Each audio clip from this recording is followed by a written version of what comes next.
Enjoy homie. Gladge.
Um, can we act like it didn't end yet? Hello and welcome in, friends of the Twitch chat. I timed it perfectly. I don't know what you're talking about. Hello, welcome back. We got Marble. So, Marble. Exclamation mark play to join it. I had to turn it up. It's a good song. I can't not turn it up. I'm sorry. I'm sorry.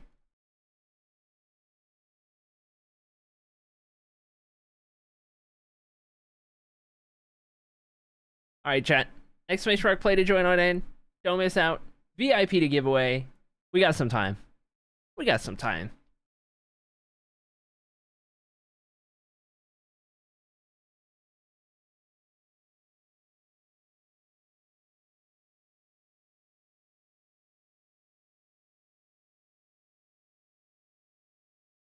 Can't see the emotes again? It's okay. 7 TV's been broken.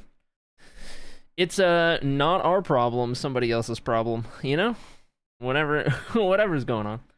I don't know. Beats me. Anyway. Chat, we have got a stream today. I tell you what. Saying hello with my eyes closed, fantastic. It's okay. You can look right now. Right now you can look. That's fine. We have a no one-shotters allowed stream today once we switch to Minecraft chat. Because today, we are working on some one-shot build planning. If you haven't seen the title, if you didn't see the go live message, if you didn't see the schedule, okay? We are going to be planning out some of the details, some of the things I need to figure out and whatnot and have ready for when February rolls around and we start designing our game. Which also means I'm going to clue you guys in just a little bit as to what the vibe will be in the game. Basically, spoilies about the game for those guys who are viewers, because, of course, you'll be watching other people play and everything, so you'll want to know how it works. Anyway, I mean, you'll be watching us build it, too. There is that. So, you know.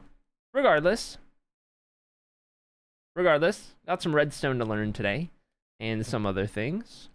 Exclusive previews is exactly right.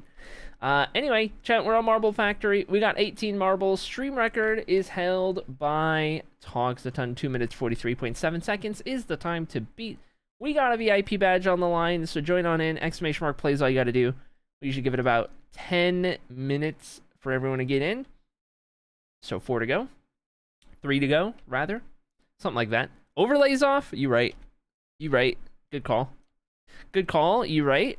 Had that turned off for the alt stream that we did. We did 2 alt streams since the last stream, right? No, 1. No, yeah, we just did 2 alt stream days in a row. Anyway, yeah, I had that turned off for that. There we go. Now fixed. Now fixed. Incredible. Good morning to everyone except Twitch Mobile. Yep, that sounds about right. No one-shotters. You better get out of here quick. Yeah, sorry guys, I gotta leave. I'm actually I play on one shot, so I am gonna have spoilers if I stay. I think I gotta leave the stream, sorry. Marble Factory? Factor this W, Prage says Fight of the Beast. Dang. Dang. Bars. Calling the shot. Alright, we'll see. If you don't win, you're banned. Deal? I'm kidding. I'm kidding. Alright, we got 18 marbles still. Final call for anyone else. Actually, you got like a minute left. Make it 19. We're getting there. We are getting... Don't say deal. Don't say deal. Don't do that. Unbelievable. Classic. Oh, by the way, chat, a couple of the throne items got shipped in yesterday.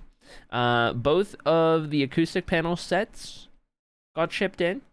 And I don't have enough command strips to put them all up right now, but they are here. And then the... Hold.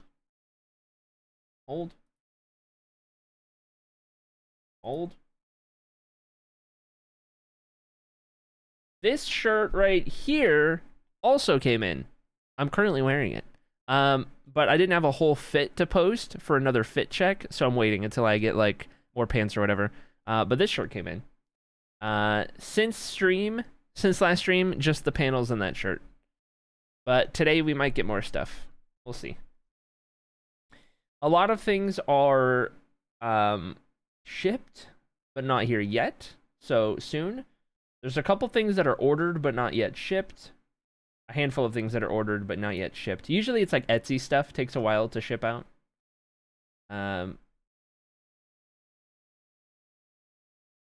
So yeah, I'll keep an eye on it. I'll let you guys know as things come in and whatnot. That's a pretty shirt. Yeah, it's really comfy too. It's like actually extremely comfy. It's so soft. It's crazy. Anyway. It is about time to get this VIP race started. Final call on anyone who hasn't joined yet to get yourselves on in here. VIP for today is Nate from up north. But this will determine who gets it for Wednesday, which will be another Lore World stream. 19 marbles, Marble Factory, 1 VIP badge winner, 10 seconds on the board. Here we go. Starting at the front of the grid, it's going to be Lycan trying to make something happen. And then from the back, we got Nest, who is not allowed to watch the Minecraft part of stream. Due to being a one-shotter, by the way. New one-shotter, by the way. Hello. Anyway, down we roll through either side of the map. Fern with the advantage so far, but here comes Fire the Beast.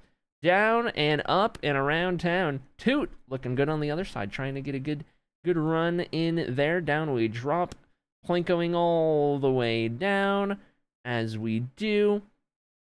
But look at Sunny go. Look at that line right there. Incredible stuff from Sunny. Here comes myself, Toot, Fire the Beast, Dab, and the rest. All making their way out of the opening section onto the conveyor belt. And on we go. Sunny with the advantage. Narrowly ahead of the rest. Fire the Beast trying to get on up there and compete for that VIP badge. Sunny, though, with a perfect line to begin with. Looks like everyone's going to get down. I wasn't sure if that was one that people would struggle with or not. But look at this. Fire the Beast now out ahead of Sunny and into the race lead at the moment. But that laser might not look favorably upon some. Through we go. Gonna toggle that real quick so you can see that stream record wherever it is. There it is. And here we have it, Fire the Beast. Through the Swinging Hammers of Doom with... Oh, wait, this isn't a Swinging Hammers of Doom area. It used to be, or it reminds me of one. Anyway, ignore me. Fire the Beast is through. And in second place, Nest is following suit, trying to make something happen. We got Dark Phoenix following in third place. Top 3 all eligible. Got to avoid that laser, though. That laser not going to look too kindly on you if you get caught by it. So far, both of the top 2, top 3, going to make it through unabated. Fire the Beast in the lead to the Superheater. Nest and Dark Phoenix following suit. Fern and Luna both going to get slowed down by the laser back there. The top 3 have broken away big time.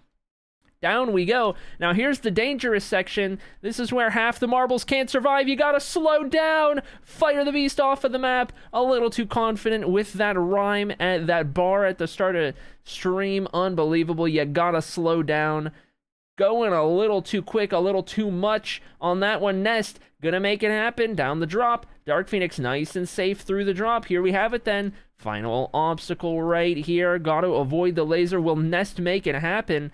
VIP on the line, waiting. Here comes Dark Phoenix with the momentum, but the laser might not look too good. Both of them are gonna get caught. That might slow everyone down enough. Nest down the funnel and into the packing peanuts. You can lock it in. Nest in the Northwest, your VIP badge winner for all of Wednesday and first time VIP badge winner. Incredible. Incredible. There we have it. Nest is going to make it happen. And that is winner number 267 all time. 267 VIP badge winners. That's crazy. That is crazy. There we have it. That'll be for Wednesday. That is that. Looks like Voided's not going to make it to the very end. And that would be everyone because nobody else is there to finish in last. And we're just waiting for the timer to run out because nobody else is here to... Nope. Didn't know what that was. Anyway, hey... just gonna close out of this real quick. Just gonna close out on that real quick and are we back over here? Yep. Hello, chat. Welcome to the creative world. Ooh, double the spire. Welcome to the creative world, chat, because today is one-shot build plan day, okay? Here is your PSA. If you are a member of the one-shot server, this is where I need you to avoid spoilers. Have a great stream. We'll leave time, but also run spoilers. OS8 thank you. See you around. Anyone else who's a one-shot, I mean, we'll get them throughout stream as I'm live. People will not have read the one-shot chat, and then they'll click here and they'll be like, what's going on? And then I'll be like, no, look away. Anyway, we cannot allow one-shotters in the stream today because there are spoilers. Speaking of spoilers, you like my big concrete wall to not spoil the next episode of Inspire? Because if I didn't have that concrete wall right there, the entire next episode would be spoiled. Anyway. We got some of our old one-shot plans back there. Some of the flamingos and part of the DLC and what have you. Today, we are focused on this box. This sandstone box behind me.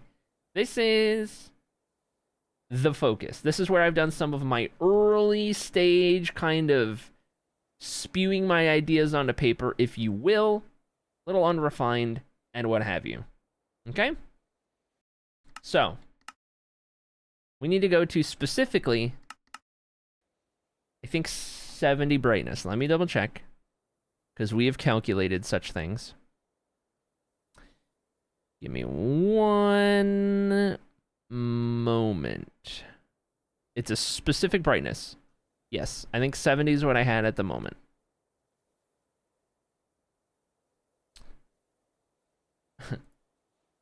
She gaming. All right, down we go. So, chat, I would like to introduce you to myself, Xandingo, and Katie's One-Shot Season 8 project. A playable experience by the server that will cause immense suffering and pain. However, for you, the viewer, a great feeling of enjoyment, satisfaction, and reveling in your favorite streamer's suffering. Okay? Welcome to the One-Shot Backrooms. Okay? Now, there's a couple of things to go over here. This is just a little concept. There's a couple of things to go over here, okay? We need... I'm going to pause the music for the moment. We need to play with skulk sensors because we need to be able to track the sound of footsteps in different areas of the backrooms, okay? And the reason we're doing that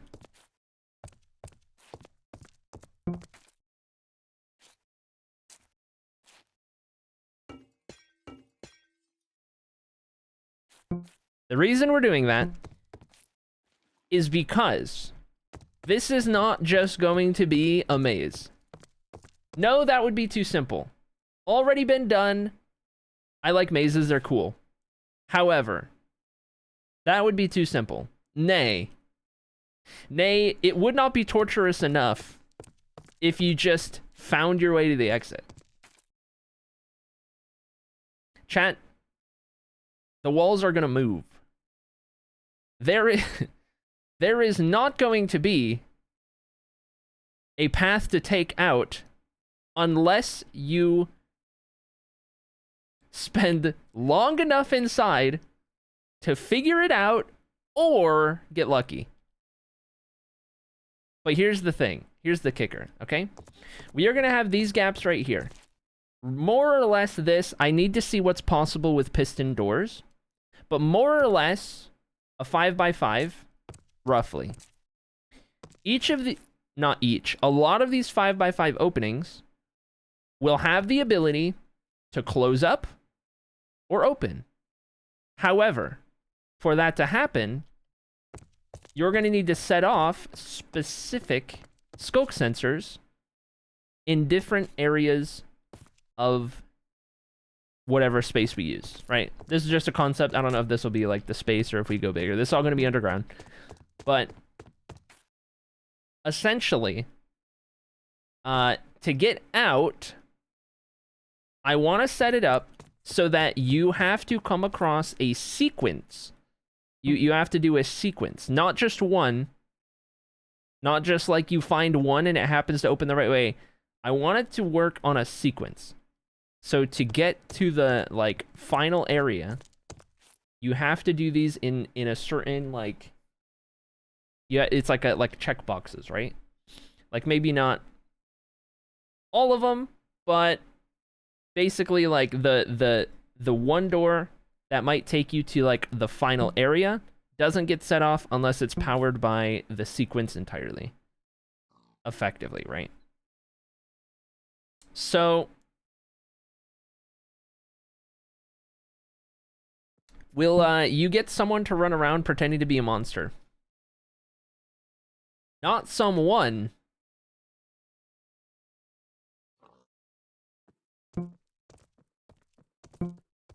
Something. Anyway, who got VIP for next? I had my boss come by, pause. Nest got it. There's gonna be a warden. No, it's not gonna be a warden. It cannot be a game that causes death because then people won't want to play it until the last day. So it's not a game that's gonna cause death. But you're gonna wish you did, basically, you know? So I'm looking through some of my notes. Let me put the music back on. I'm looking through some of my notes.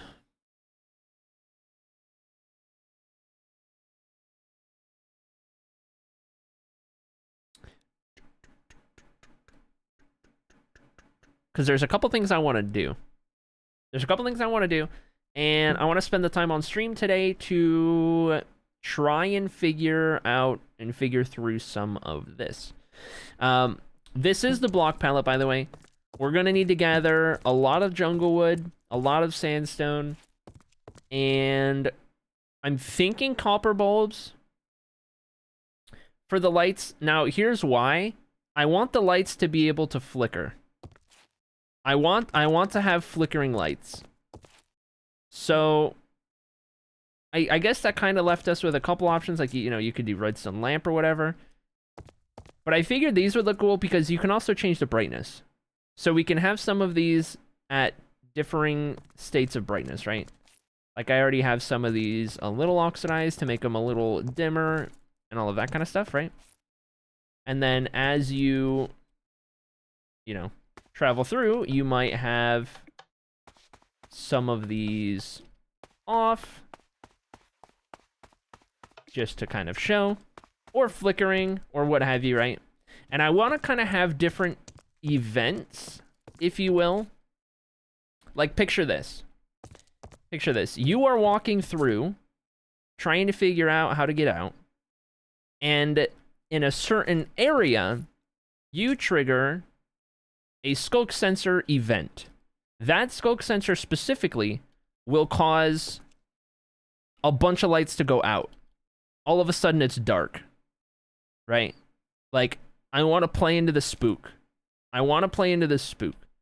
Maybe there's a different event that will, like, cause a bunch to, like, flicker like crazy before it goes back to normal.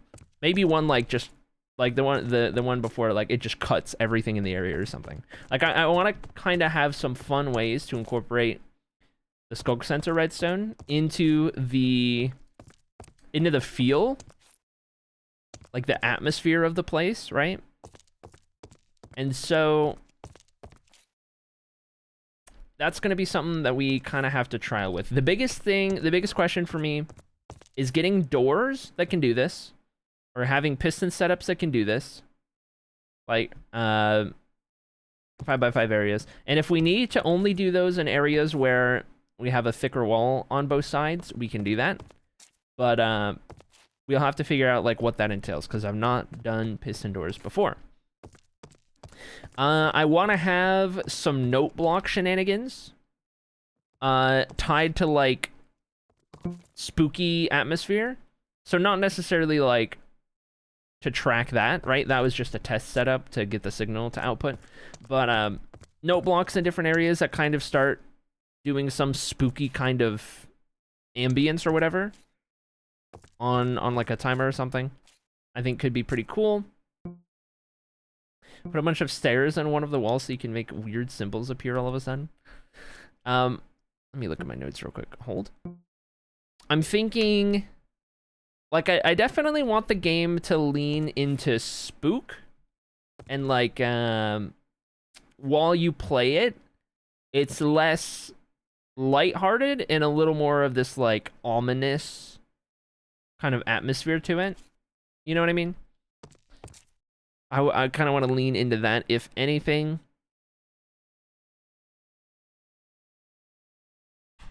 I have 70 brightness written down so that you can get the right vibe through here. If you have the brightness any higher, it's kind of great, but then you don't want it too low because then stream can't see very good. We're going to have different rules, like no free camming in or around, because there's going to be, like, redstone and stuff like that.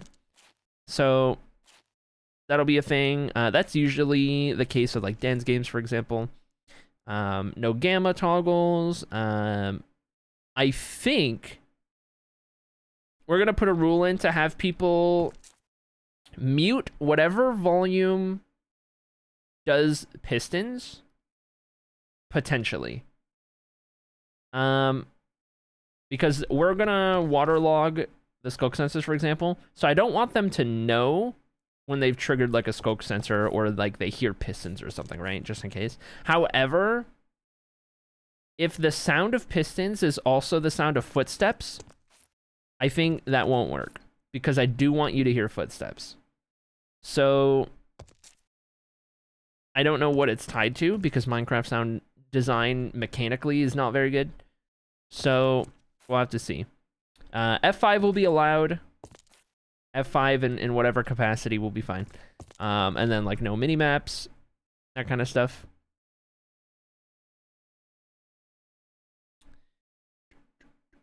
Looking through my notes a little bit more.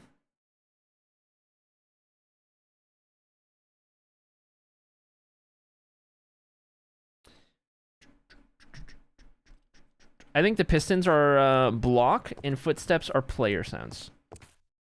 What about hostile creature footsteps? Is that just hostile creatures?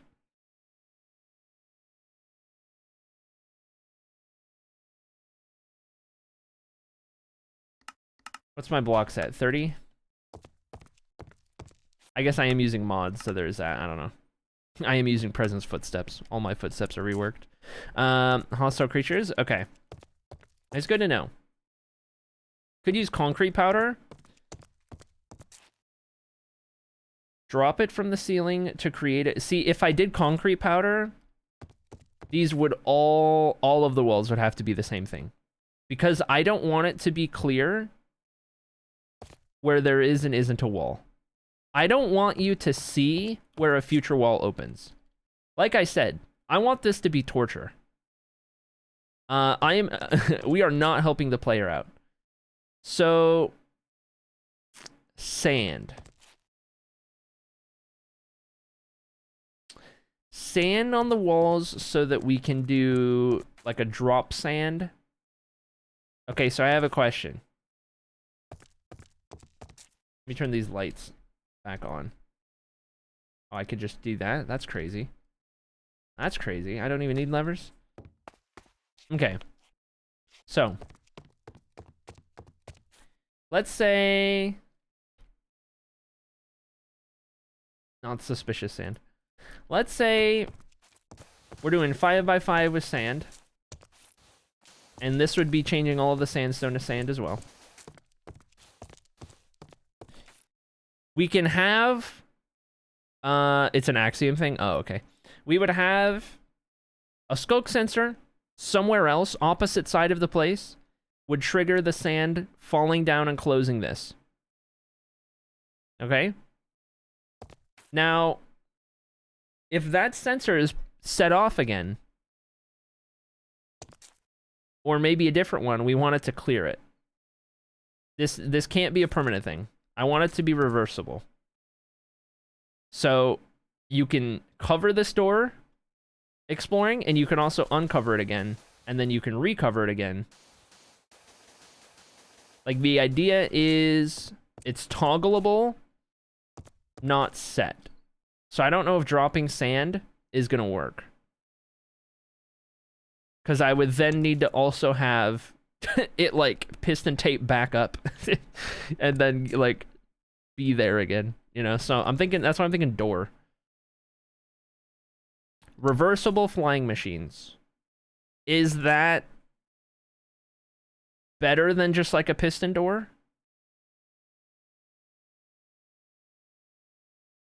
You drop the sand to open it and push it up to close. Okay, I feel like it would be difficult to push sand up 5 entire blocks and then have it go back down in the ground. A 5x5 piston door will be like a 5 thick wall. Okay. That's not impossible. Sand onto torches and then droppers. Droppers will drop the item, not the block.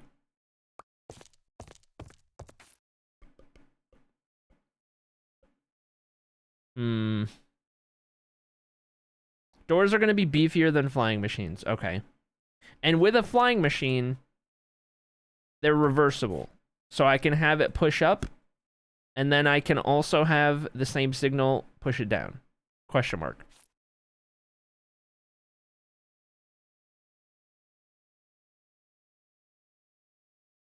I think you should start working on the doors, is what I'm getting. Okay. Okay. So, if we're doing that, do we need to make the walls sand? Or do we keep them sandstone? I mean, I guess we could do sand. It'd be cheaper.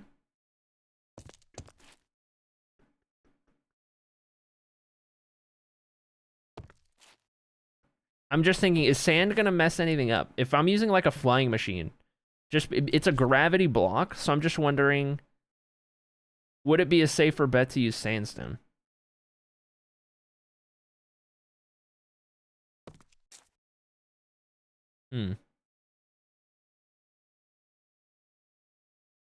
Slime blocks and decorate the walls?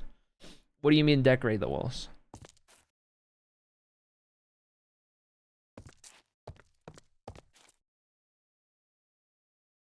Flying machine question has been posed. Will using a gravity block like this mess it up? Flying machine plus gravity blocks is what I'd go with. So you're saying sand would actually be a good thing with the flying machine. Have blocks on both sides of the slime, and it's a 3 thick wall. Is there a difference between doing 5 and 3? When I planned this out, I went with 5 because that felt the most backroomsy. You know what I mean? Flying machine all lives under the floor and just pushes the sand up. Right. That's the vibe I got. Okay. Is there a specific flying machine design you guys have in mind that I need to go for this? Because I know there's like a bunch of different flying machines, so I don't know which one we need. Not 3 wide, 3 thick.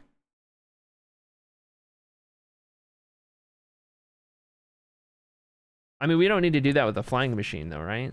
Flying machine can just be 1, or do we need that for the flying machine?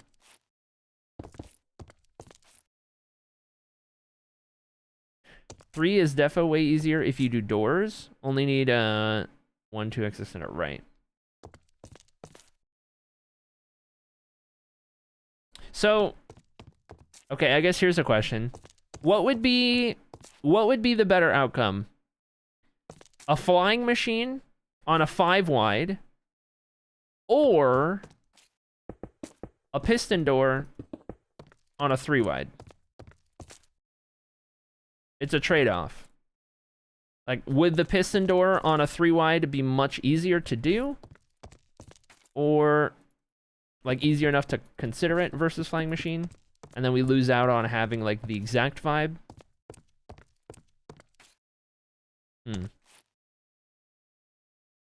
That's what I'm trying to figure out. Toots here. Checking things out.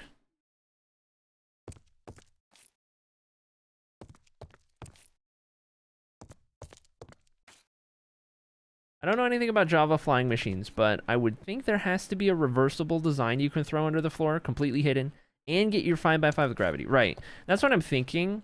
I'm just wondering a couple of things. Like, if we go flying machine, number 1, is that far more complicated and not really worth it versus just a smaller piston door? Number 2, paper server and 1.21.4. Would that affect the flying machine's ability to fly?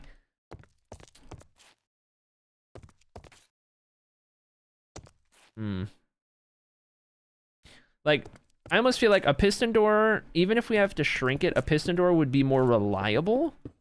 You know what I mean? Less likely to break and a little easier to put together. And yeah, we lose out on the width a little bit, but I'm not saying a 5x5. I'm saying if we shrink it to 3. I think we've scrapped the 5x5 door idea. It's just 5x5 flying machine or 3 wide door.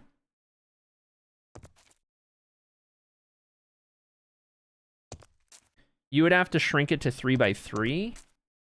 So it'd have to do something like that instead.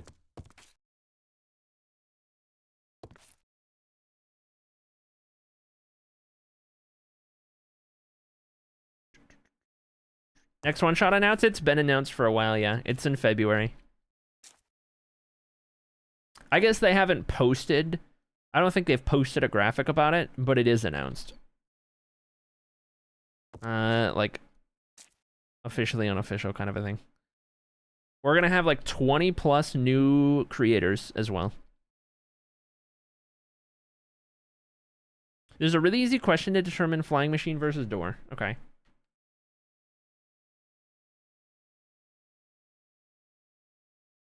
Are you going to be happy if the doors are obvious when closed? No. I want it to be seamless.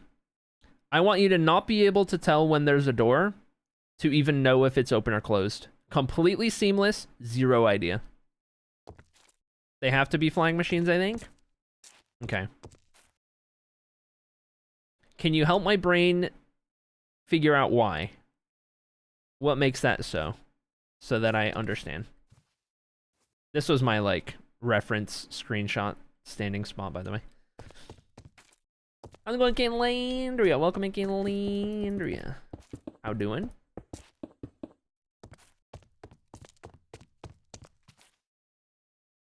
Because the pistons have to push in to be recessed behind blocks or they're visible. Like if we're doing a piston door, I need to make it wider regardless, kind of a thing. I kind of had a feeling. I found a YouTube video for a 5 tall sand door that seems decently small, but it's an old video, so I'm not 100% sure it still works. Okay. Bounce for intern training. OS8 Ginger. Okay, so flying machine it is, by the sounds of it. And what we need to do, 5x extenders or something maybe from under? Is that reversible? Excuse me. Would I then be able to also have it undo just as easy?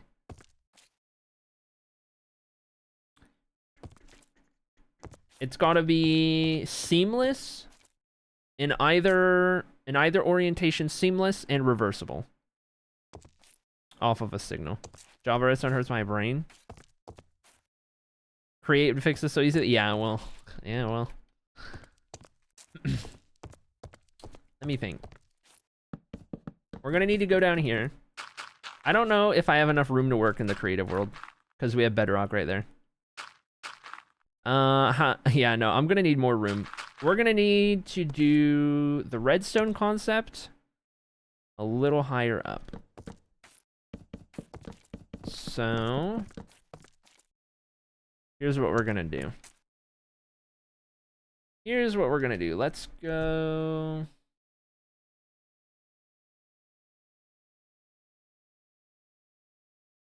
Just gonna copy like a chunk of this. Oh, whoops.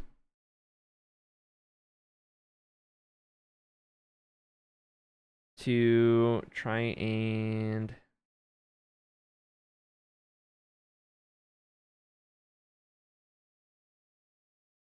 we'll do that. And then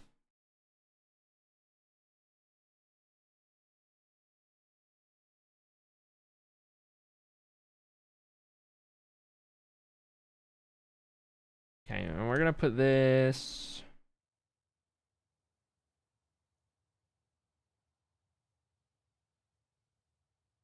right there. So here's our testing setup here. This is where what we're gonna use to kind of set it up. Okay. So this should work for us more or less. High into the sky to play with. Is this not enough? I mean, this isn't even like, this is a whole like extra layer that's not necessary. 2 more blocks plus this. Would that not be enough? Would I need even more? I don't know what kind of space we're working with here.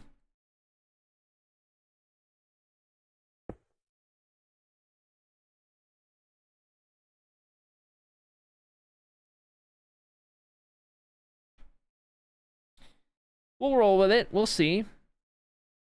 Redstone is much easier when you don't add the limitations of your build into the mix. Yeah. Yeah. I mean, this is all going to be underground, so we're effectively going to have however much room underneath, and it'll be fine. Like, I plan to build this around, like, Y0. It's going to be at stone level right before deep slate. So, like, I would just be digging a little into deep slate here, effectively. Gonna kind of center it at that part of the world. Gonna try and hammer out my assignment. Best of luck with the planning. OS8 Fight of the Beast. Okay.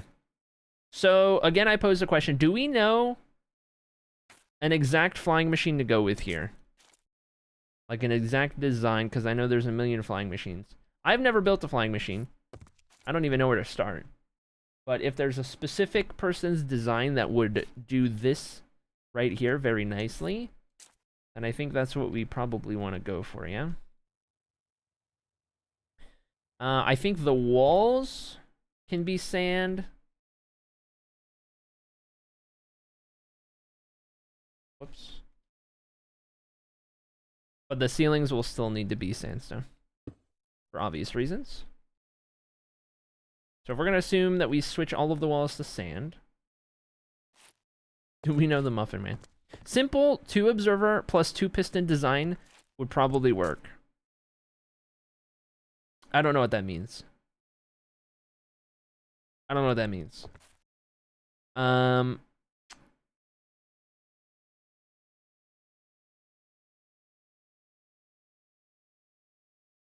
Do we got like a tutorial? Do we got like a person's tutorial maybe? Do we got like a screenshot maybe? Have you played with flying? No. I have not built a single flying machine in my entire life. Not once, not ever. Unless you count an elevator. Like a block elevator, kind of. Like, we did that in one shot a couple seasons ago. So I guess we kind of did. A little bit. I don't remember it, though. This is an ambitious plan? Yeah, it's one shot. It's gotta be. You can't do one shot without an ambitious plan. Plus, we're gonna have help. We have 2 others that are gonna be building this with us. It's not just me. It's gonna be myself, Zan, and Katie. I'm putting myself on redstone duty, however. So we gotta figure out the redstone. I'm on redstone duty.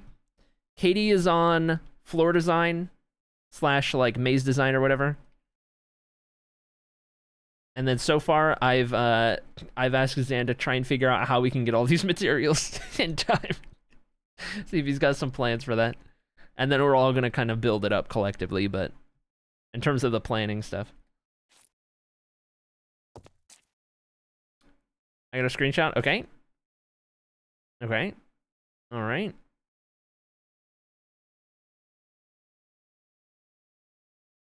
Wish I'd help more, but I'm working. You got this in the spirit of Inspire. Incredible. Incredible. Posted in nerds. Alright, let's take a look. Let's take a look here. Is this just like a little 1 block? So I would just need to do this 5 times? Question mark? That seems pretty simple, actually. So... Ooh.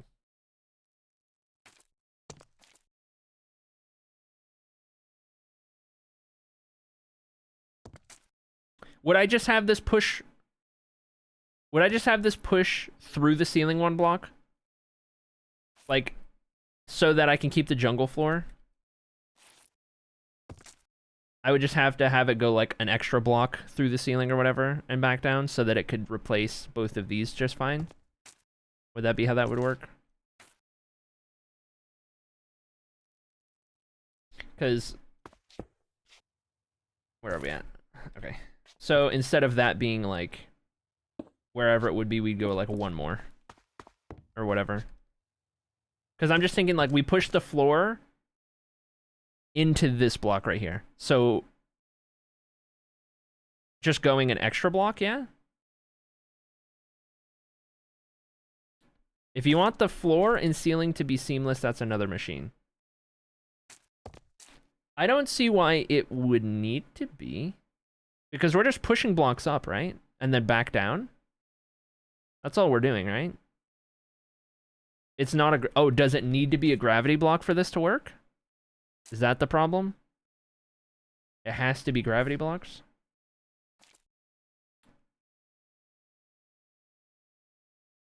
You're only pushing blocks up, then the gravity blocks fall back down. Oh, when I reverse it, the flying machine goes down, but it doesn't pull down. They just follow it down, or whatever. I see. Okay.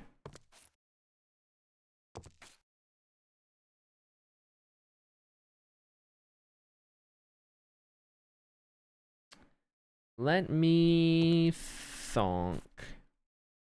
Am I gonna need? I'm assuming I'm gonna need this up here regardless to stop it from going through the ceiling. Is the ceiling able to stay the same at least?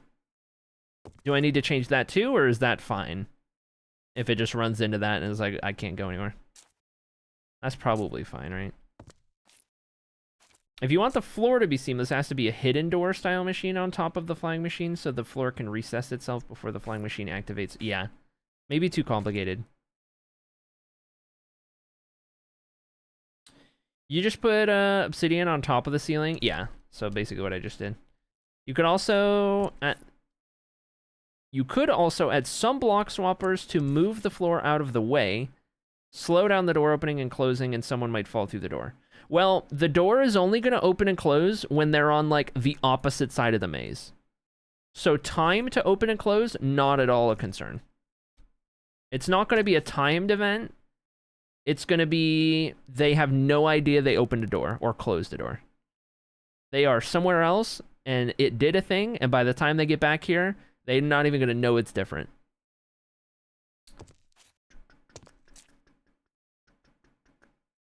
More succinct way.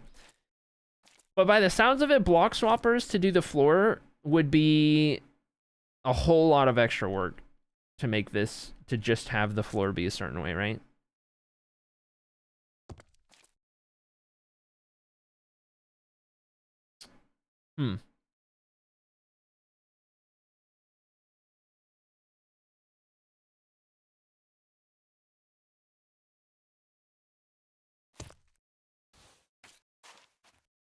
I would hate myself if I made us get this much concrete powder.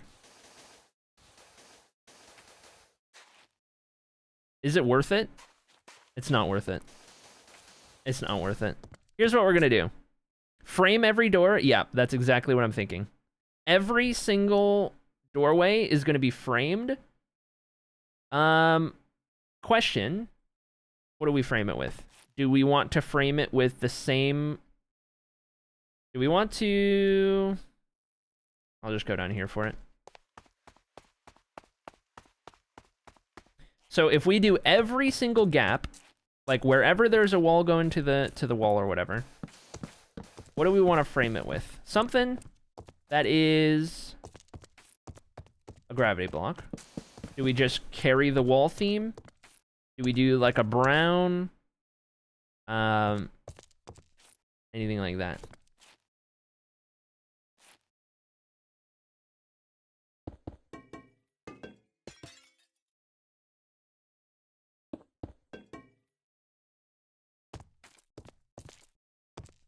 The brown seems natural. I'm envisioning a flying machine that never comes up above the floor level and just has 5 gravity blocks on top of it. I think that would work fine. Well, it would just be, the problem being, once it goes down, they all, like, I can do jungle because that won't fall. When the flying machine goes back down, like, that's already how it works, Junie Love. What you just explained is what we're building. And then I wanted to do what you're thinking. And then they were like, it has to be gravity. So we can't do jungle in the doorway. Because whatever we do has to fall. So now we're looking at like, okay, what gravity block do we put in each of these doorways?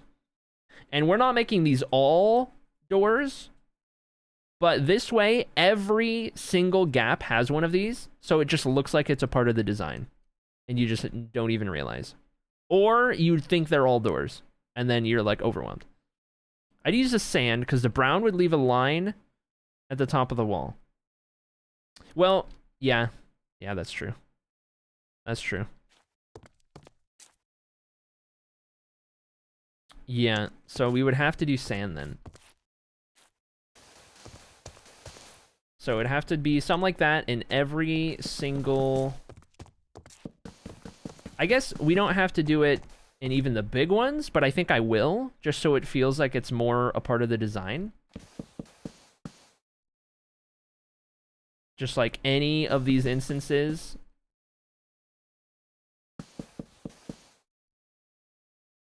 Just take every single opportunity to do it. And there's not like a science, it's not like this is consistent per se. But if we just kind of have that vibe throughout, it kind of just starts to all blend in or whatever. Okay, I think that can work. That's fine. So then we are looking at, I'm gonna need to build this bottom up because these are gonna fall.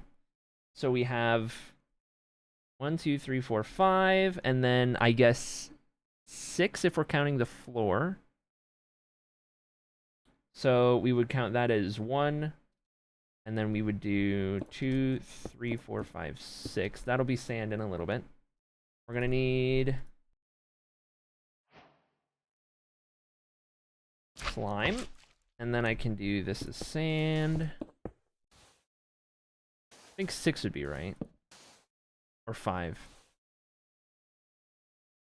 because we don't want the machine to be exposed. Yeah, no, it would have to be 6 because we're counting the floor plus. I think it's fine. Like I could do like 20 and it wouldn't matter, because we have the obsidian up there. It's funny, I just saw someone short describing a changeable maze. I want to build one, but my plan is to use iron doors. Not this craziness. Yeah, I want it to be. Listen, I wanted moving doors. I wanted it to fit the back rooms kind of vibe, and I think it being like seamless and you're totally unaware and you have no way to like know fits that so well. Like there's a lot of fun in the unknown, and this is why I have been saying it's a game you experience. It's not a game of skill at all, unless you have the best sense of direction and like photographic memory possible. Because I guess it is possible for somebody to remember the layout of an area and notice when it changes, just off of memory, in which case, sure, more power to you. But that's not going to be the case for most people. Oh, am I going to want to do this? No, I want to tile this sideways, right? I'm going to want this to tile not out that way, but rather tile like that or whatever. And then I need an observer. And that is going to go facing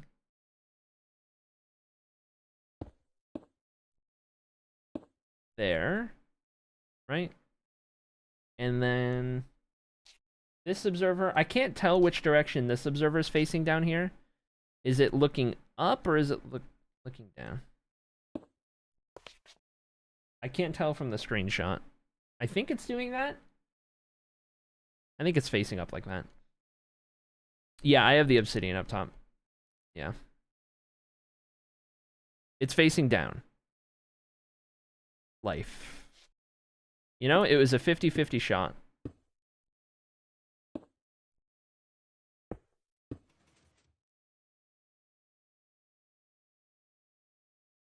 Okay, we'll have to figure out what to do with the signal.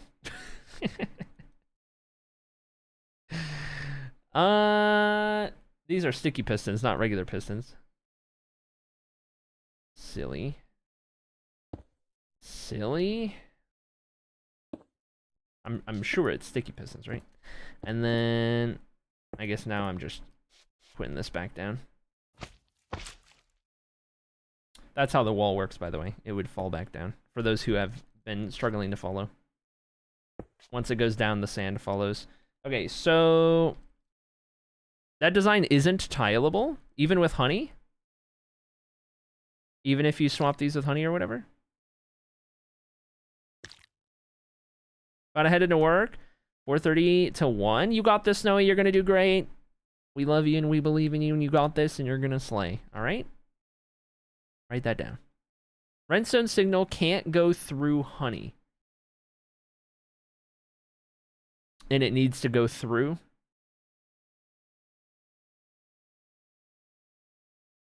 Okay, so we need a different design that's more tileable.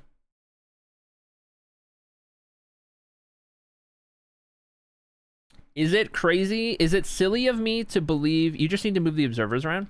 Is it silly of me to think that we could tie 5 blocks wide to like a single thing. Would a flying machine not be able to move 5 wide at once from like one node or whatever with like slime blocks? You can only push 12 at a time. Oh, and these are all counting towards it. These are taking up. I see. I see. Yeah, makes sense. Okay. Bottom observer has to power the bottom piston. I see. This node moves up and then powers the other side to move up. And then it drags this one up and then that one up. Is that what I'm seeing? Unless they change the push limit? No, I don't think so. Might be able to do 2 wide with 1. Well, you guys said I just need to move the observers around. If this design is an easy enough, like, little alter, if we just alter this just a little bit to make it tileable, then great. But this is going to be one of the biggest things for this game, is figuring out how to do these. So what we're working on right now is going to be, like, the biggest question mark we have at the moment. So once we do figure this out, it's going to be huge. I have been leading the charge on this game, and I put myself on redstone duty because I didn't want I didn't want to stress the other two out with it. Build it with honey, and then it works. And when it works, then it will tile with slime.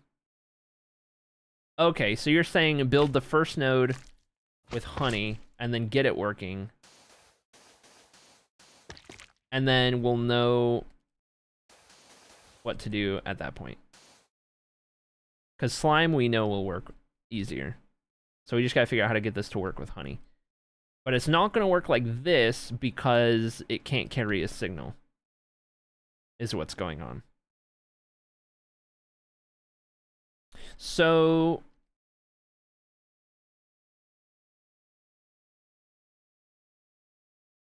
better design is in nerds. Fantastic.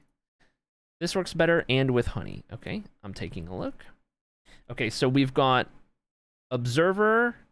I'm assuming the sand sits on top of the honey just like before. We've got double honey. We've got observer. We've got piston facing down. And then we've got double honey again. And then we have observer, I'm assuming facing down. Or, no, I didn't face that right. Facing down. Is that correct? I can't see from the screenshot. Okay, so something like that. And then we have our blocks there. That's it? Okay. So now, let me just power this one for now. Activate bottom observer. That's how we set it off. Question. This is all going to move, right? That bottom observer is going to go up, right? So when I want to reverse it,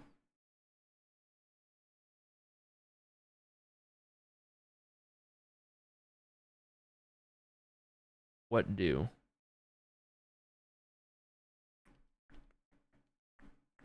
Nice, Ronan.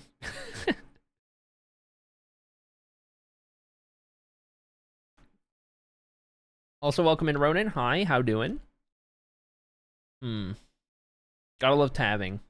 You really do. You need to update the top observer or power the piston, the top one.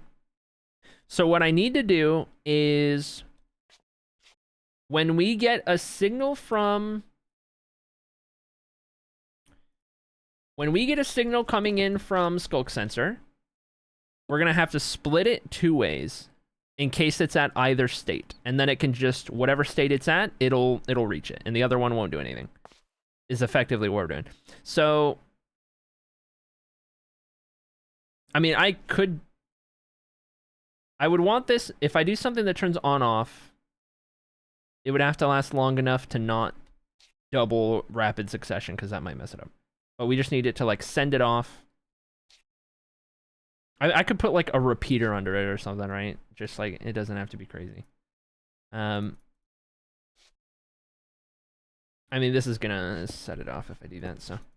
Let's just do like a long repeater, and then it'll turn on, send it off, and by the time it turns off, it's not in range. Right? So...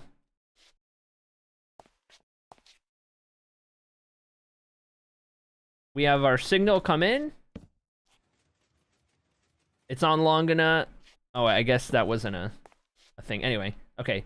Wall goes up.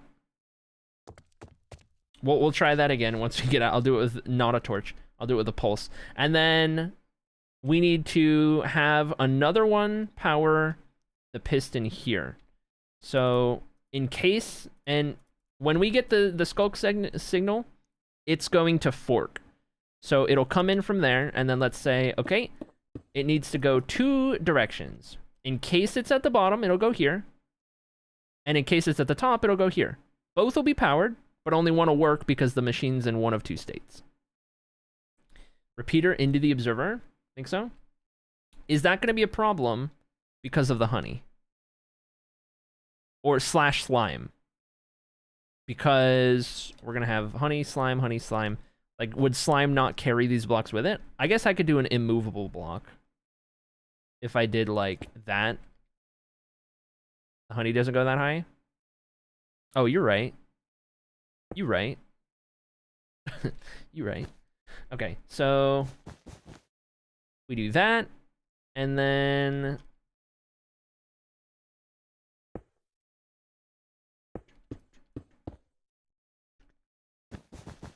this is where we have it come in, so we'll just do a little scuffed temporary. Actually, no, we're gonna do this the right way. I can do this with torches, can't I? I can do some kind of like torch elevator thing. I'm gonna do this efficiently so that we know how to do it when one shot rolls around.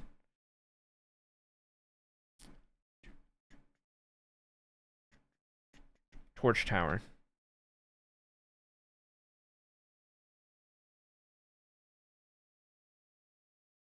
Wait, am I gonna need obsidian towards the bottom to stop this moving down? Where do I need to put obsidian down here? You can do it all wirelessly with calibrated sensors if you want to get really accurate. Right. We're gonna have a lot of skulk sensors as is. Okay, hold on. Where do I need... I guess there? Or do I need 2? Would I need them on either side? I think I would need them on either side, wouldn't I? There will be blocks under, so it won't be able to push. 12 block limit, right. I mean, where we had it before, it was floating here. So, it's at least going to want to go down there, which will be a problem. But if I just do that, is that fine? Is it going to try to push through that repeater? Because this is... right now, it'll try to go through. In reality, this will be solid ground. But right now, it's going to try and go through. Because there's air underneath. So just for the sake of being safe about it. Think it should work? Okay. So what I can do, if that works, is I could just... would the signal not just carry on? It would. Okay. So I could just push that signal all the way through. Okay. Time to do a torch tower. I definitely know how to do a torch tower. Yes, quite.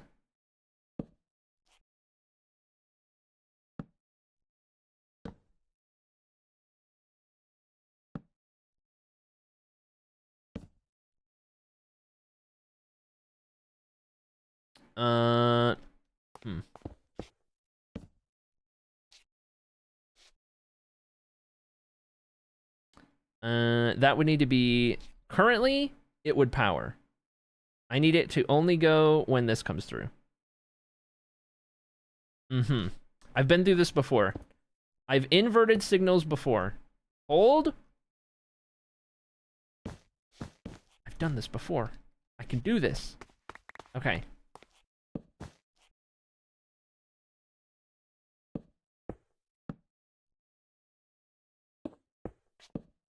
Wait, no. No. Oh, we're getting somewhere. I think. Because that will turn that off, which turns that on. Okay. Hold. Hold. Hold. Okay. And then currently, dang it. I found a design that uses pistons and no flying machines for a 6 tall sand door, for what it's worth. Am I able to do it in equally a compact space? Because I can design that to the side, and then if one of them doesn't work on the server, we can do the other. And that way we're prepared. It's all just under the floor? Okay. I would like to see that. And then I can have both prepped just in case. How do I fix this? I just need this to go... I need this to travel like 1 extra, I guess? Question mark?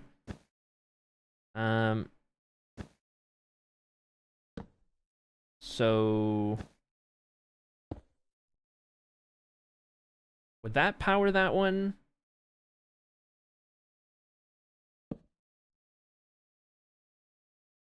I need whatever we do that with to be powered. This is probably a really roundabout way to do this.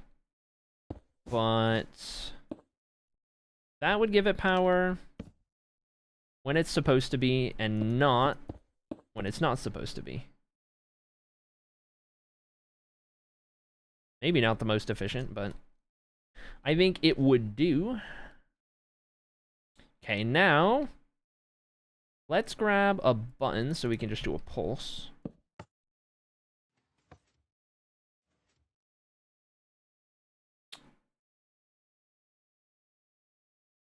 Look at the title again and misread it as no sys members.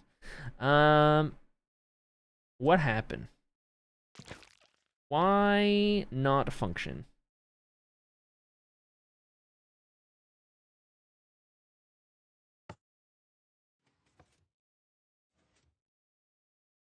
Does it...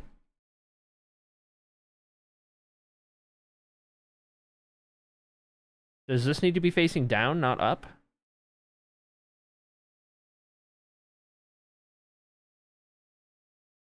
Honey is sticking to the block above.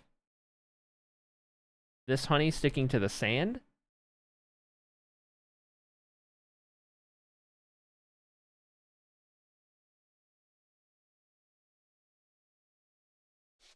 As I say, that seems normal.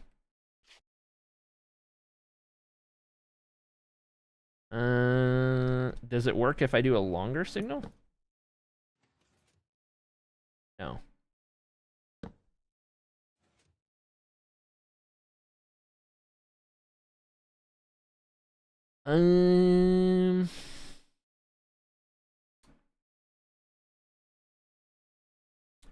The repeater needs to be a shorter signal. How many sand? 6. Just 6. Well, it's not pulling the sand either. It's just moving itself down, and then the sand falls. A 1-tick pulse for the machine to move. Only a 1-tick pulse. Okay. And the repeater lasts too long. But if I just did redstone dust into the side, that wouldn't power it, would it? That wouldn't do it, I don't think. It would, but it lasts too long.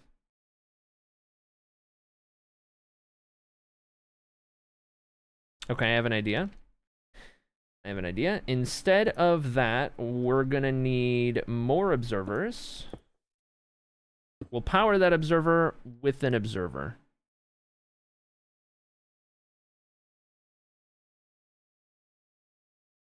To convert it to a pulse. Yeah, exactly. So I'm using a button because the signal that we receive will be like a pulse like this. There we go. Okay, what happened with this sand? 1, 2, 3, 4, 5. Okay, what happened? Why did one sand break?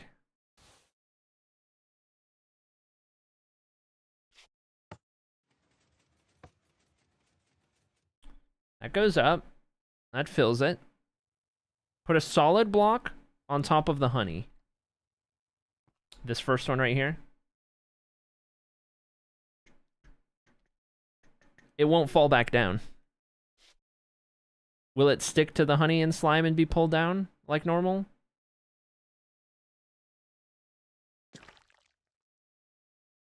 Honey will pull it? Okay.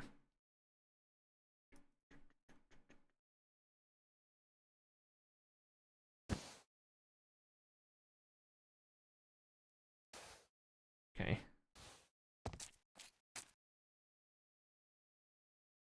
You can place a block on the top torch and it will send a signal to them. Yeah. That's also true. Okay.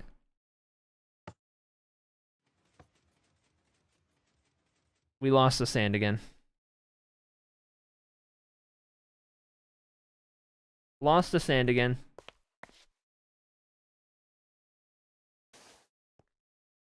It should have pulled the first block of sand the first time. Yeah.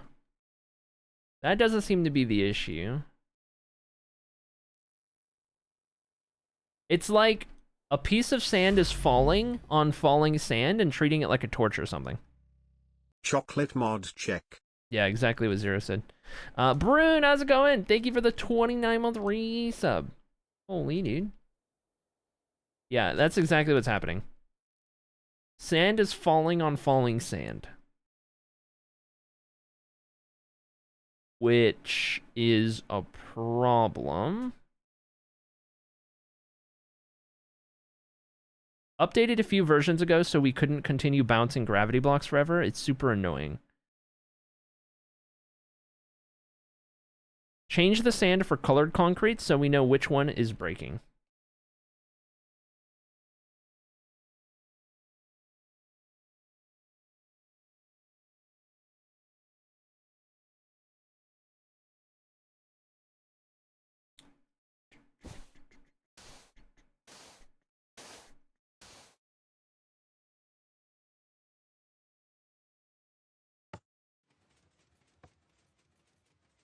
Going up, no issue.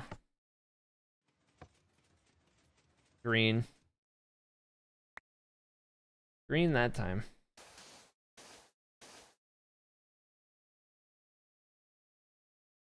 Try it again. We saw it happen too, in real time.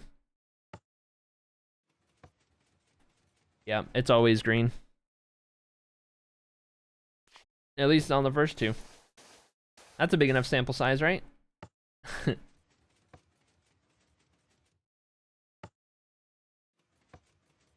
Green again. The middle one is quite possibly the one I'd least expect. Well.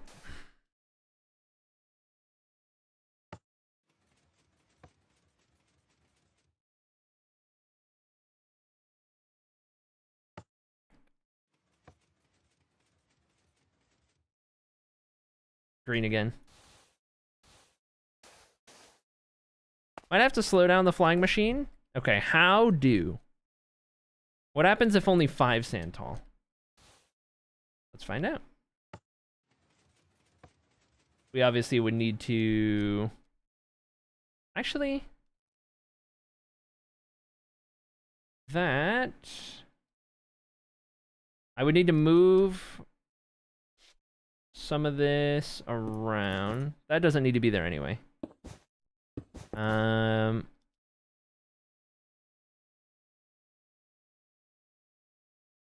This would still... No, that honey is... Oh yeah, that would work. No, there's another honey. Next to all of this. That would be a problem. Oh, Ronan. Oh, Ronan, you broke it. Oh, this is like your fault for suggesting that.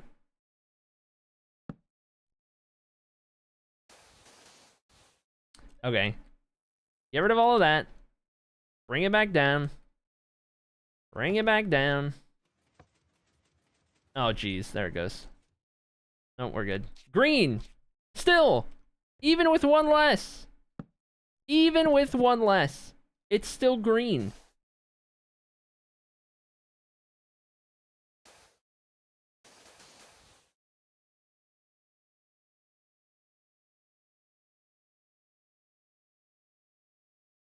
Okay.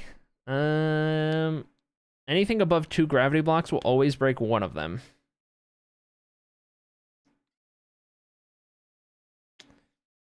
Put a ledge on top of the doorway. If the floor has to be connected fully, but how down?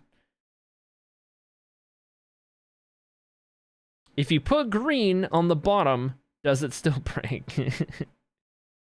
Green accelerates into one of the other blocks? Yeah. They try to place in the same place. Yeah. We might have to go with a piston extender. Says Abby. Yeah. Because we can't have blocks breaking if we want this to be able to go up and down without resets. Unless I did like, we're gonna have tiles for each one. Unless I did like 12, I maxed it out. And then we just hope they don't open and close it enough times in a single run. But then I would need to come back and fix all of it between runs every single time, which isn't great. So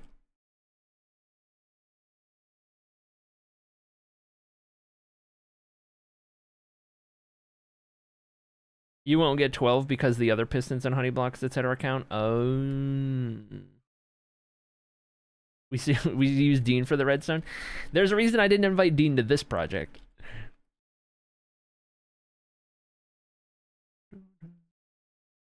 Okay, getting good. Yeah, we gotta get good. Let me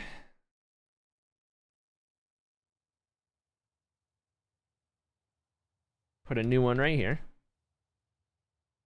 Triple piston extenders exist, but you might be very out of reach for the space available. So somebody mentioned that they found a piston thing that would work underneath the floor. Question mark.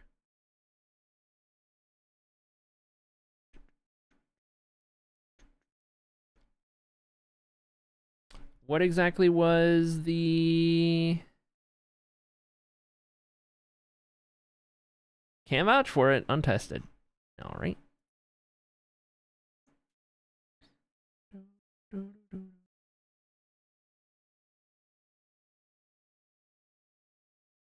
We're gonna find out.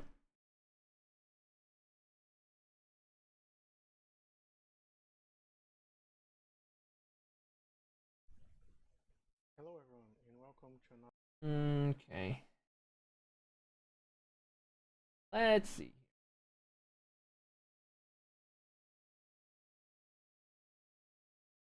Looks like it might work, but I have no idea, right? This was 3 years ago, so I wonder if it's gonna run into the same problem with falling gravity blocks. I'm wondering if it's gonna run into the same problem. We'll see.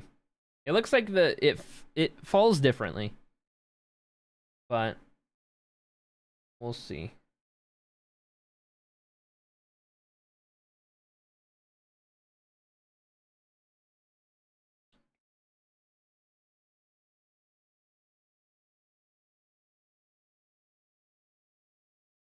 I have it up on my other monitor. We are going to see what we can do here.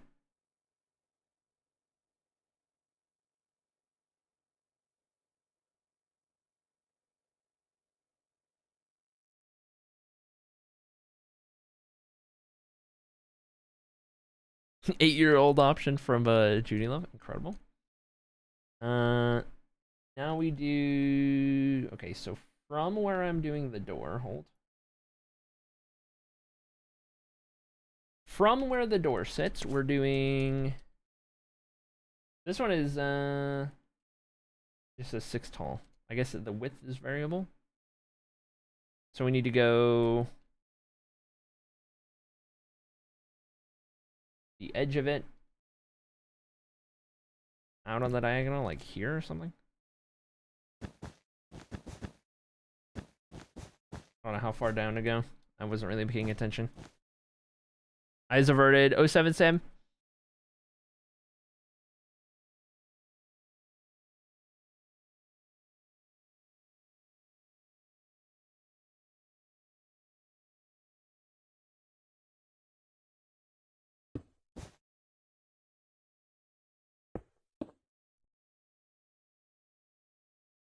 Might not be built in the right spot, but we're just gonna get it in place so we can kind of see what to do. And then we can kind of go from there.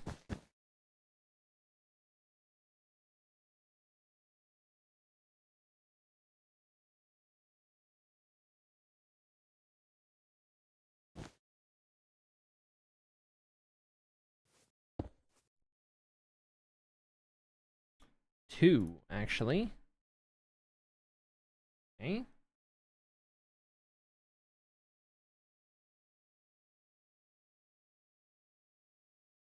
Okay.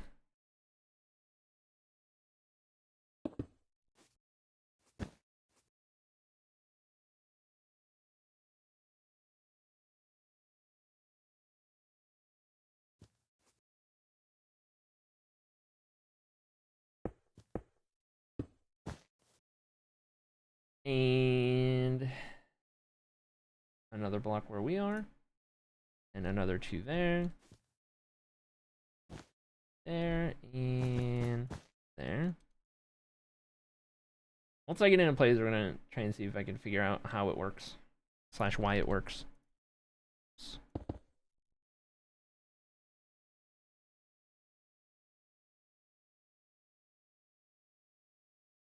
Interesting development has happened.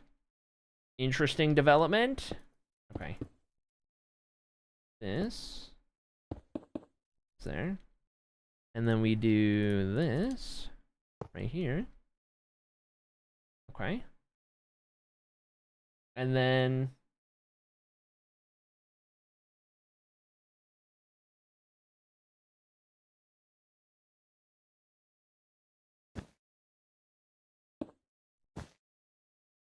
that. I don't know if I went down far enough for this. We're gonna find out. Okay.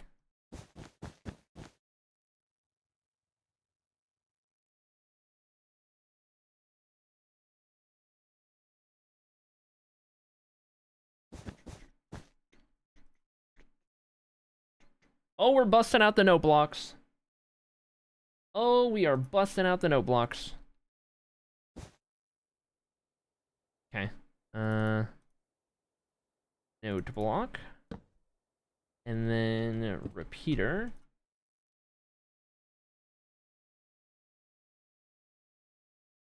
And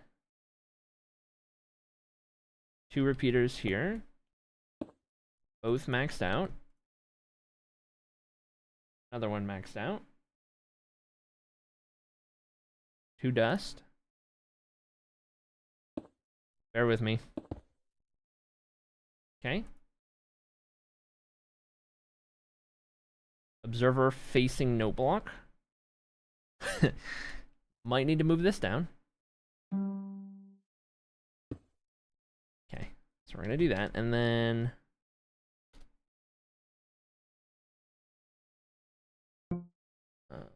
box select.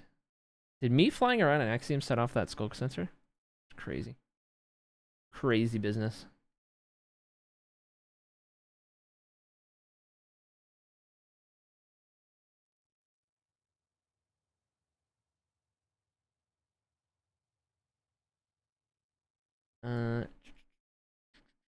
What's control cut? X. X. Give ourselves 3 more blocks of space. Okay. What next? Block repeater. Specifically,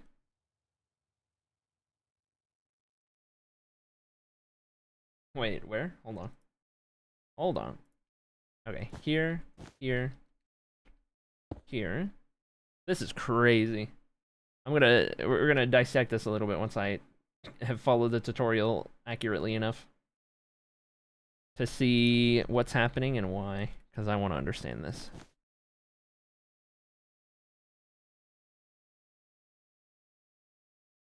Oh, we're getting the hoppers out. We're doing a little bit of everything here. We got the hoppers out here. Okay, hold on. And comparators. Oh boy. This is getting spicy now. Facing down. Comparator. There. Science! Okay, and then we have a dropper. Okay. Dropper. Like so.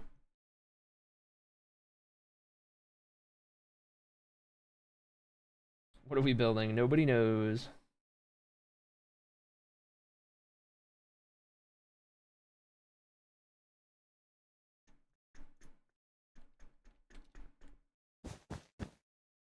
Okay.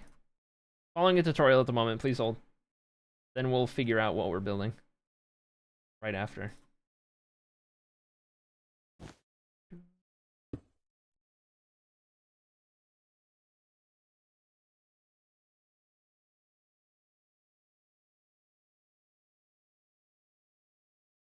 Okay. Okay. Okay. Oh, whoops. That goes there. And then we do... we have that one, that one. We go right in space with the floor. No, that's not entirely accurate. No, it needs to be there. Wait. Nope, that might not be right either. No, it has to be here.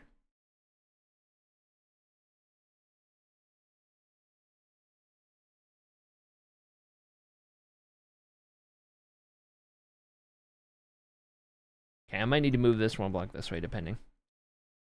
Following the tutorial, then we'll figure out door placement. Hold, I actually solved it with the flying machines this episode. Okay, we didn't get rid of the old one, so we can fix on the old one too. So that the piston stops the sand from falling until the flying machine is all the way down. Interesting. Okay, let's finish this design real quick, and then we'll go fix the other one too.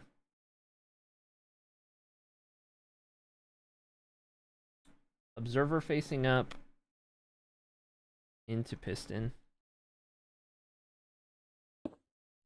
That's not an observer.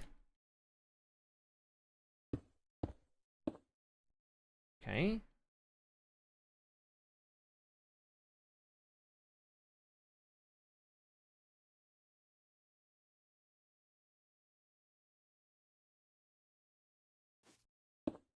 Piston there.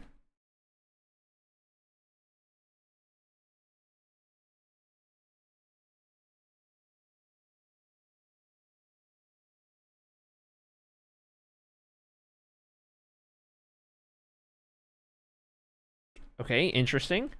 Interesting development.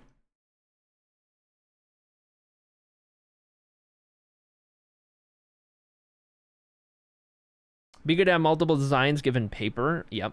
And server delays. Yep. Yep.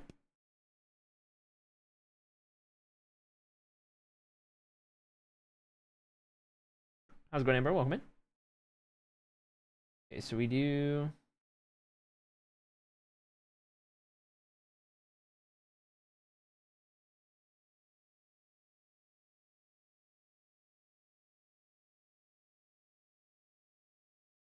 Oh boy, here we go. We're going 1, 2, 3, 4, 6.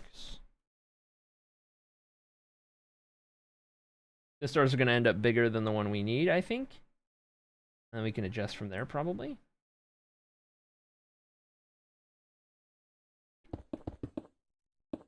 This is a pretty complicated design.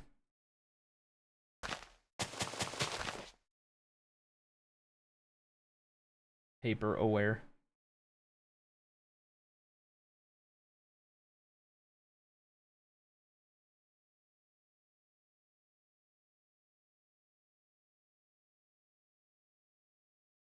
You guys ready for magic.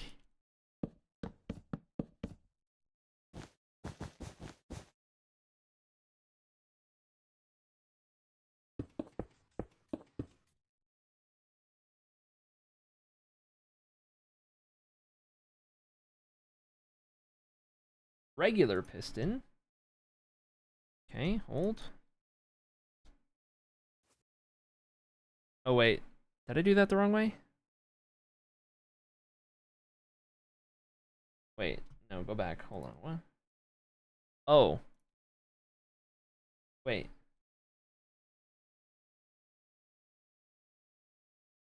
Oh, yeah, this goes... No, these go... here. Then we do... normal pistons. To be fair, paper generally works to farms that go ultra fast using 0-tick redstone. Yeah. Yep. Flying machine should be alright, yeah. Like, I mean, we had the tunnel bore every season of One-Shot. That's like a flying machine, basically. Okay. Hold on, we've got... Oh, let's go Amber. GG.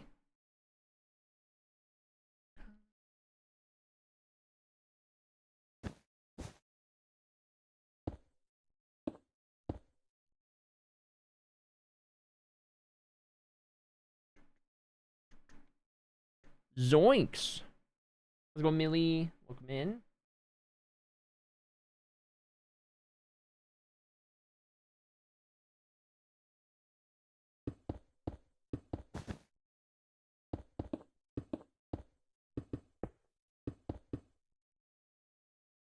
This is crazy.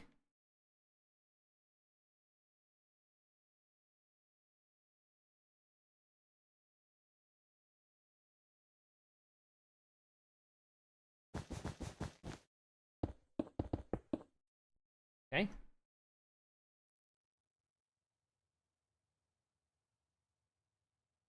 Okay. We've got...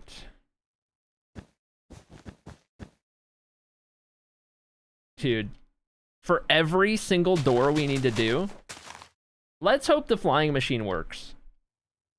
Because if we got to do this for every single opening and closing door. Holy.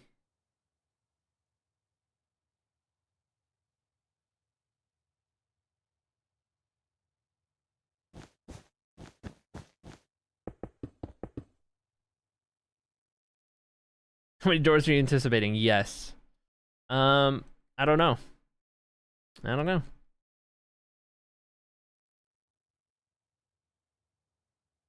Okay. Now what do?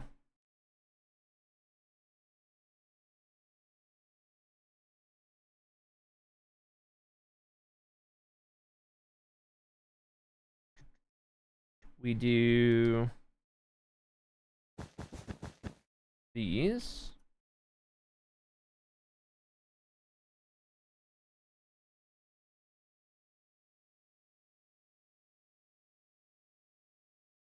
Okay. This is interesting. Wait, what? Hold on.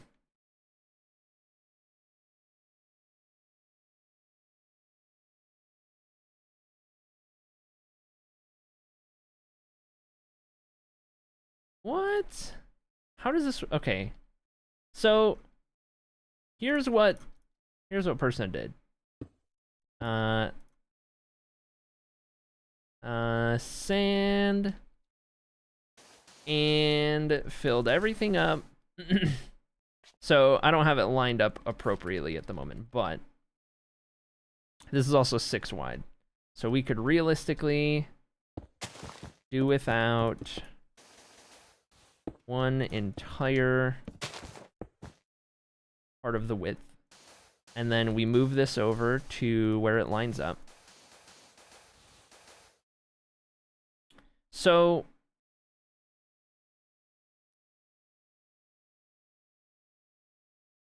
hold on.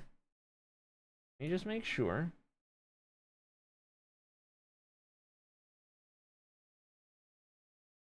And then we gotta like get the signal to this piston. They used a button, but we can't do that. Always fun a redstone tutorial makes you go, hold on, what? Yeah, because I'm wondering if this is like... Is this going to work how we need it to work? There's so much concrete powder in the video, or like sand in our case, that it makes me wonder if this is a design that's just like allowing some to break or whatever. I don't know. Because it seems like there's way more than there needs to be. Anyway. So it was this plus the doorway pretty much. I might need to move it up a little bit. We'll kind of see. But for now, let me do this. We're going to move it into...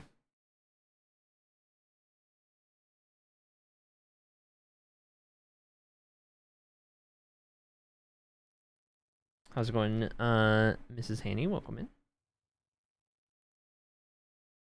Okay, so we're gonna take that. We're gonna move that to where it's in line with the doorway. So just like that. Okay. And then, in theory,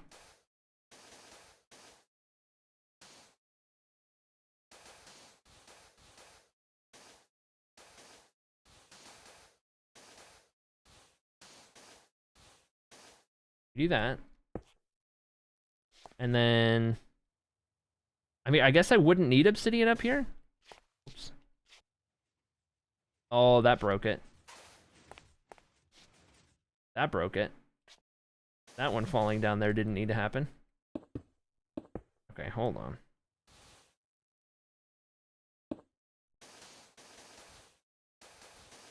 Okay. So...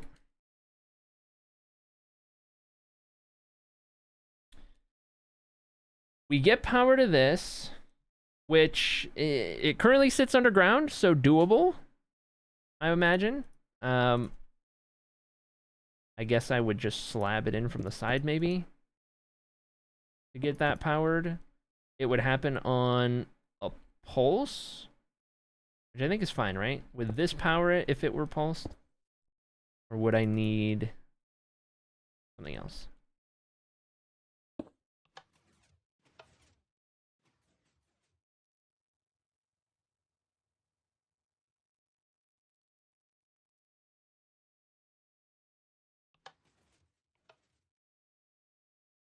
Huh. Okay, I see how it works. We just have the problem of...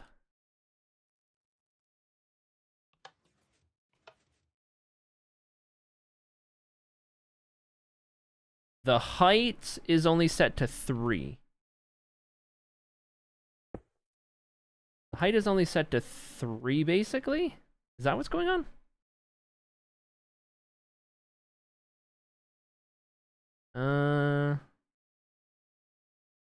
Feels like a casino? Not quite. Completely different. Oh. Oh.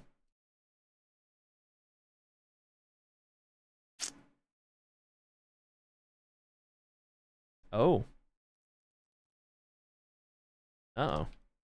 I had a feeling something was going to be happening with this. The items in the dropper hopper change it? Like the signal strength or whatever? Okay, is that... that's duping. We're not losing any sand. That sand is being duped right now. That is some duped sand. Was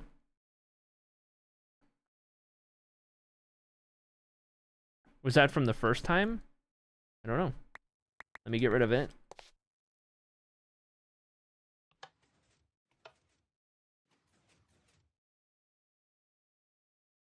Maybe it was from the first time. Yeah, I think it was from the first time.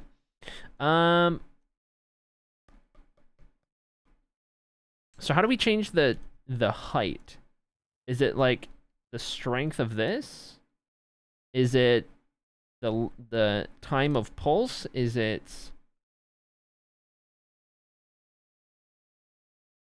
Swap the button to wood. Do they have different pulse times?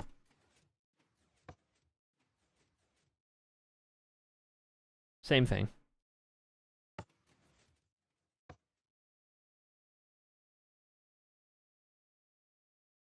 The height is only going down 3 blocks. We need it to go 5. Okay, so it's not the pulse length. It is... Okay, hold on. That powers...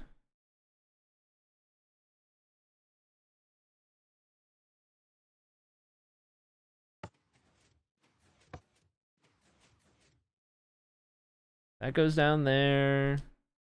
Powers this. Which moves these. Yeah, does it need to last longer? The timing on the repeaters on the bottom. I guess just this one then. 1 tick pulse from that observer. I don't think it needs to be less.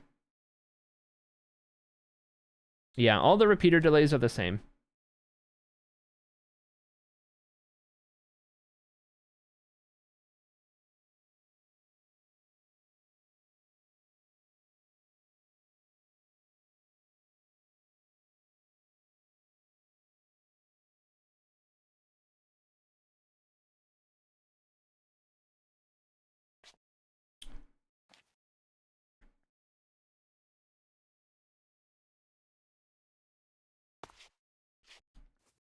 How's it going, Ben? Welcome in. Regardless, I hope we don't have to use this design. I hope the other one ends up working, because this is so many materials for one door.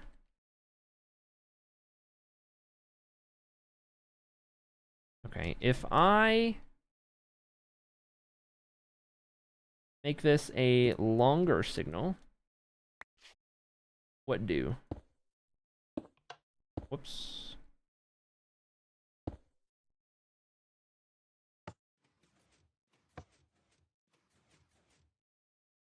Not a single difference.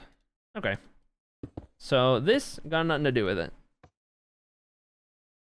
That's nothing to do with it. It's all somewhere else.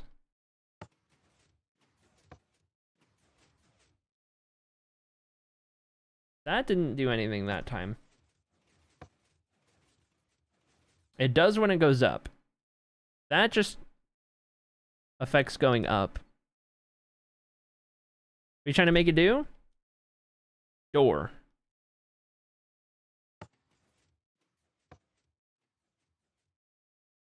It doesn't want to go any more than 3 blocks. There is a pulse extender near the bottom half. This right here.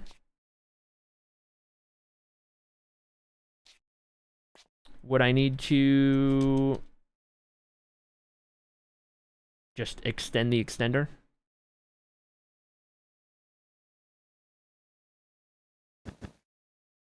I don't know if this is even the extender. Increase the repeater delays, right? It's already maxed out, so we'll just go.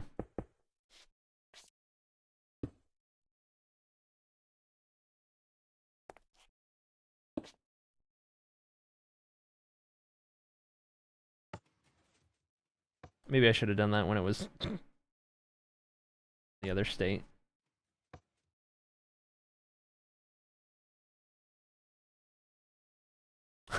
I mean, I could tell it was delayed.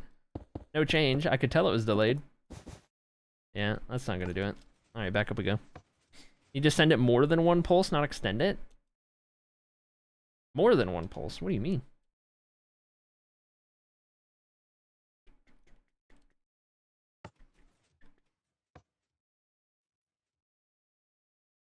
I mean, it works really well for what it's doing.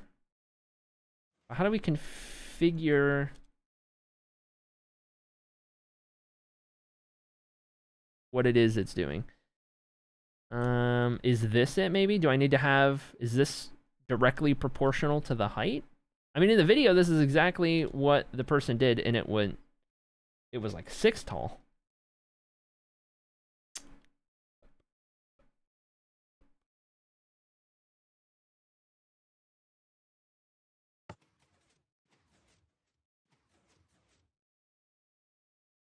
Hmm.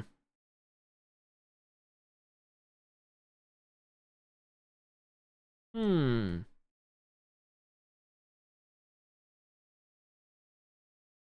Hmm. Bring it back up.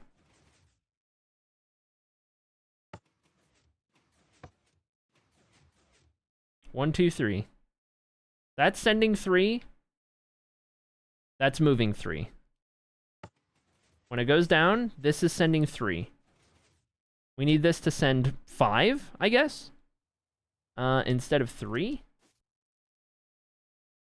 Are you sure those target blocks are in the right place? I mean, it's functioning perfectly. We just don't have the right height.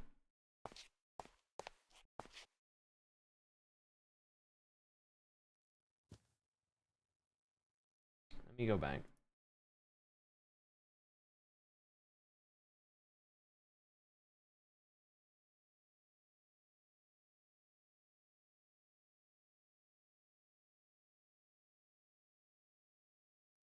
Okay, I'm at this part right here. Blocks on the backside of the redstone, which is second piston down. That's correct. Target blocks. Oh.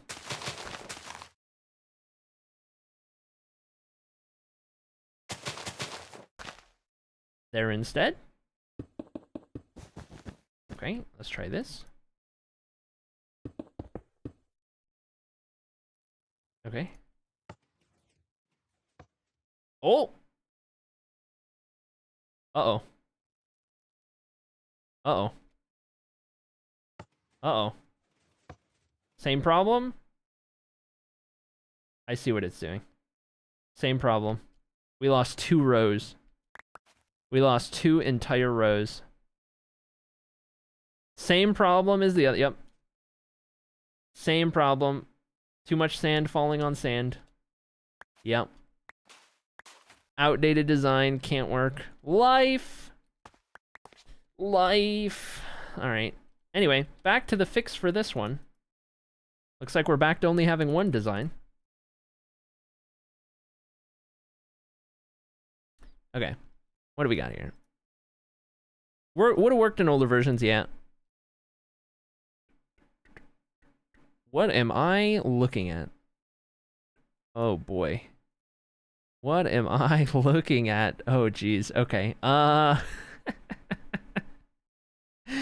boy. Here we go. Oh boy. Oh boy. Does it need to be gravity? For it to be not bulky, yes. For it to be less bulky. Because these are going to be in these doorways. Right? And I can't make every wall like 5 thick or whatever. Any more than 2 blocks falling will break some, and this one does 2 groups of 3. Only does 2 at a time, so it might still work, right? Yeah, I'm looking at the Happy Sun pictures right now. I'm trying to decipher what I do and where I do it. So this is using the same concept we had here. It's just not allowing the sand to fall until it's all ready to fall. Effectively. Good luck planning. Thanks, Mal. So let me start tiling. And then I can kind of follow the design from there.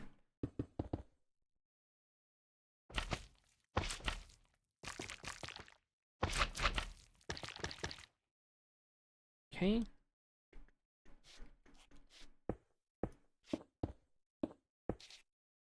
Those and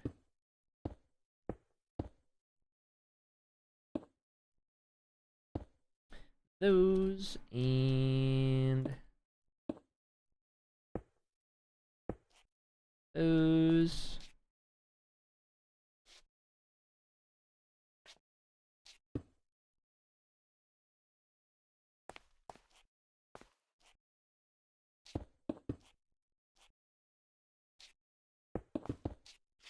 Okay, and then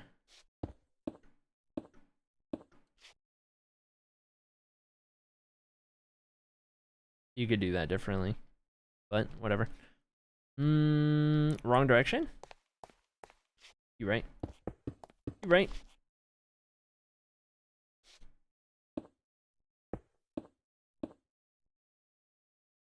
Okay. Yeah, 1.21.4. Okay. Happy Sun's got a solution. We're working on the solution. Hold. We do... I couldn't help but notice that you have jungle wood on this bottom layer. I guess that's just any solid block to have the base of it or whatever.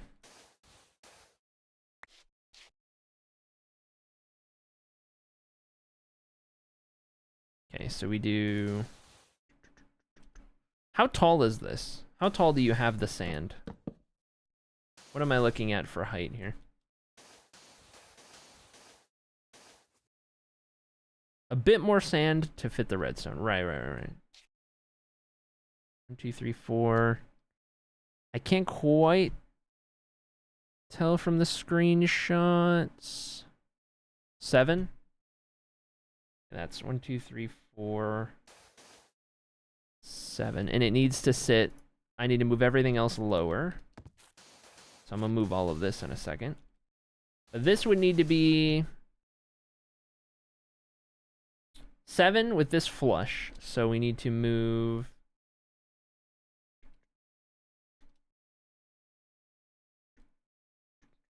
stuff around.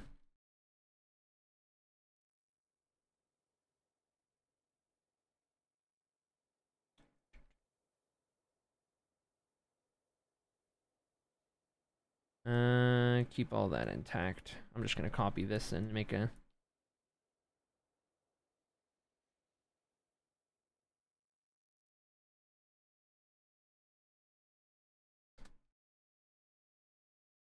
Okay. Move this up. Now I need to move everything down here down. So let's do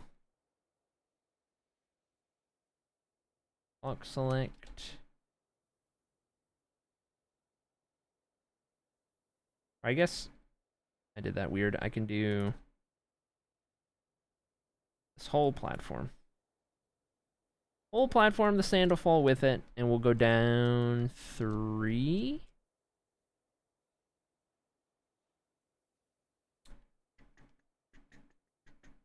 There goes sand. 3. Oh. Axiom likes to do a thing. Or 2? Dang it. Dang it. There we go.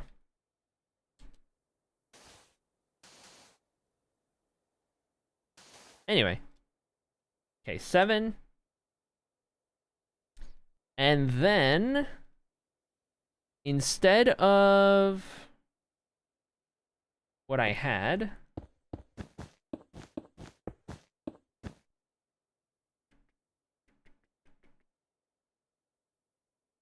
I don't think I need any of this here, apparently.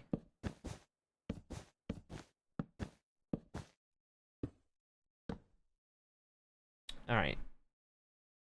We got this in place. Now we need to do the stuff up top. So we have right underneath the floor. Put the floor in there. Is this normal piston or sticky piston? At the very top. Sticky piston. That's not gonna work. I need that. Oh boy.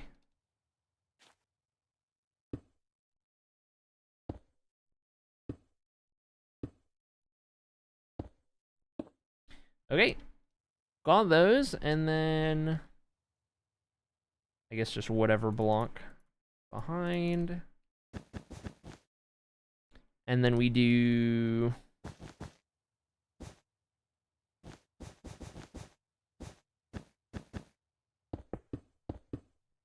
these repeaters are all maxed out by the looks of it. And we do dust. And then we go down again. More dust here. And then we do... Are these sticky pistons? Let me see. Or are these regular? Regular, maybe? Sides of them look regular. Normal ones. Okay, so we do that, and then we have...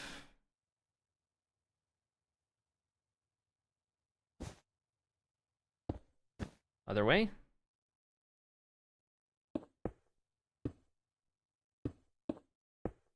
Okay. And...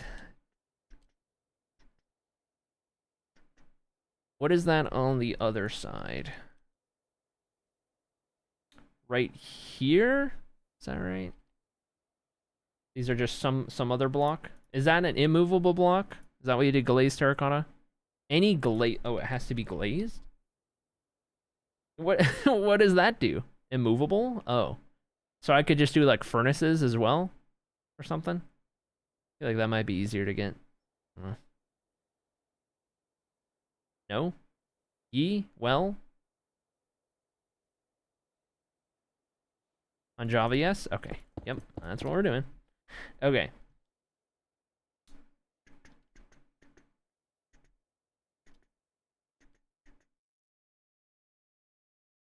The way Happy Sun set this up as well was, shouldn't have done that, was pistons. I went and did it now. I can move those back down. I was going to move this to pistons.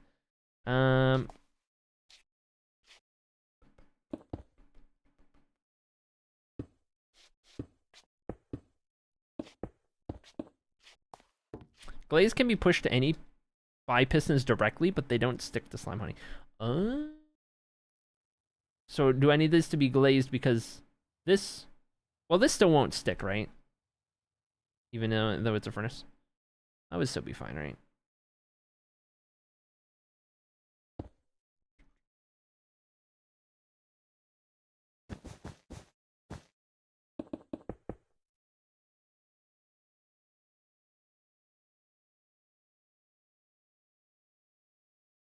Okay, I can move these down. Let's just do... a little bit of cleaning up. And we'll go into Axiom.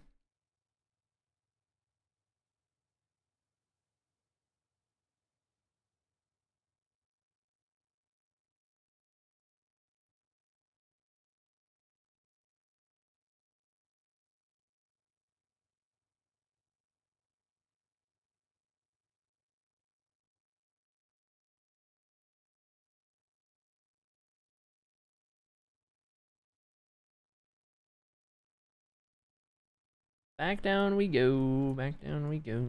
My preferred way of activation, repeaters could work as well. Yeah. I just figured the repeater thing kind of looked a little scuffed, so I just wanted to look a little less scuffed.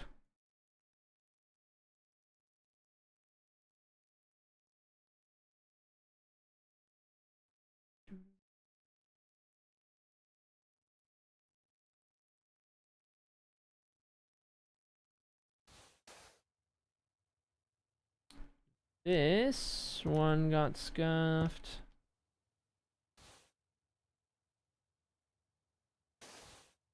Twilight cats. Close. Can be pushed. In Bedrock and.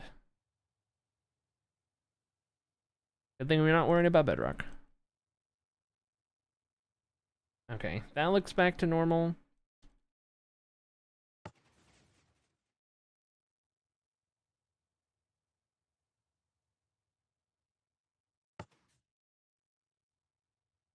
Oh, I don't have power going up here.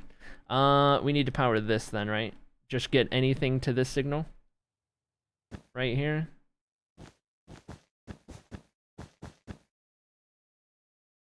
I guess we could line it up on the other side.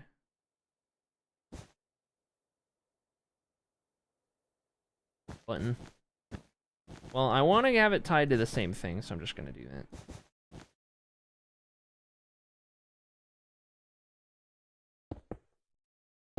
That might be dangerous if it's too close. So we're just gonna do this.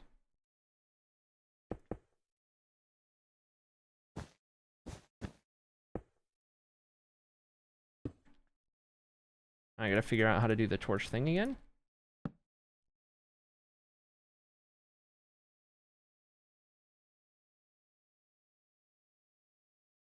How did I do this before? What the heck did I do?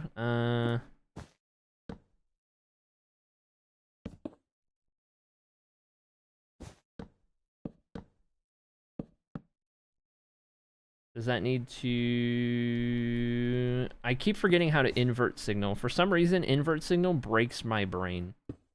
Completely obliterates my brain.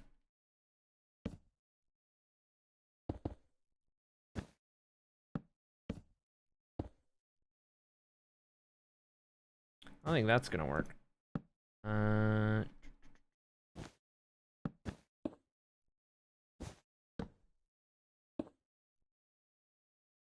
We need it to go into the block, so this coming in from here, that's not gonna go into there, I don't think, right? That's not quite how that works.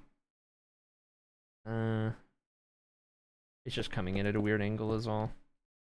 But I guess if I did that... Yep. And then from there...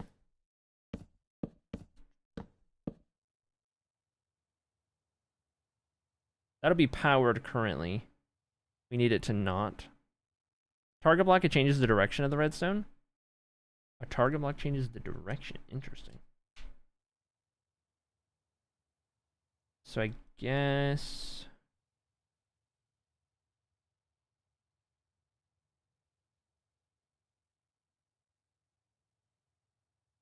Off the top of my head. Place a torch at the top instead of a dust.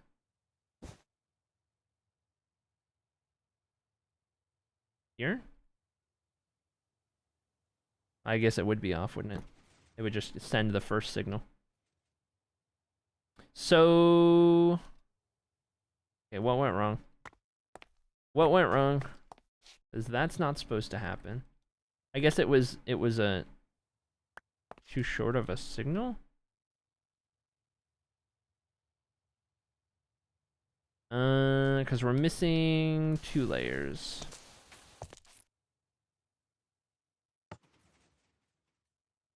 Yeah, and I can't put the same signal to both because they can't both go off at the same time without breaking.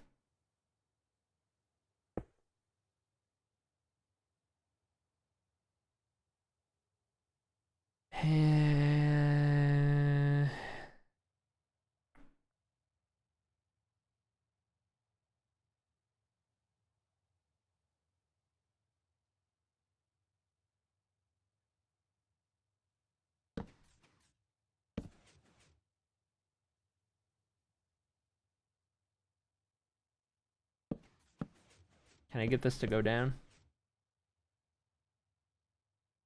I don't think it wants to go down. Shoot. I'll axiom it back down.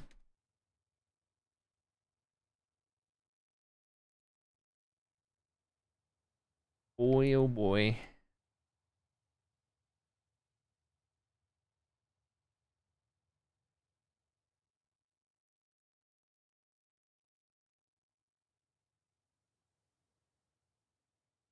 That wasn't supposed to happen. So, we need it to be reversible. Ideally from the same signal. The same sensor that makes it go up can make it go down.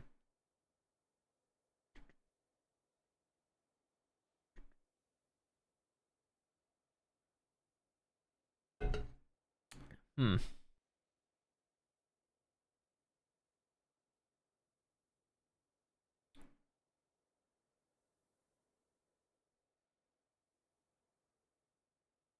Hmm.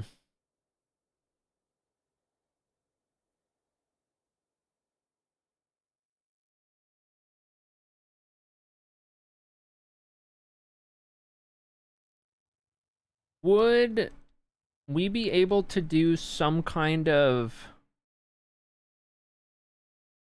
some kind of like two-stage check before it does the send down.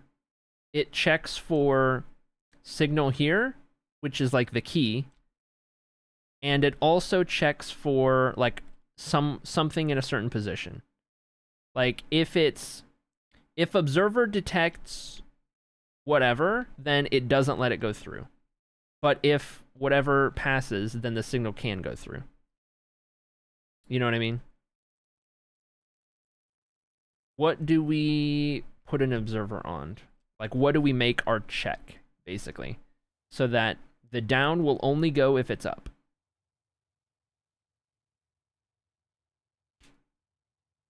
I got something. Copper bulb is a T flip-flop, so it will know if it's off or on, and the signal can be sent accordingly. Well, I don't know if it'll fully apply here, because the idea is this is off of a skulk sensor. A skulk sensor detects a footstep somewhere else.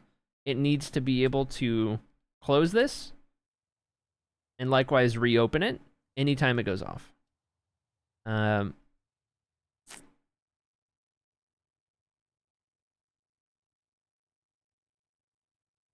Presence of the block with a copper bulb. Presence of the block. But what block do we do? And you say with a copper bulb. I don't follow how we make that work. You want the bulb where you have a button. And a button on the bulb. Well, we're not using a button, unless you just mean for testing purposes.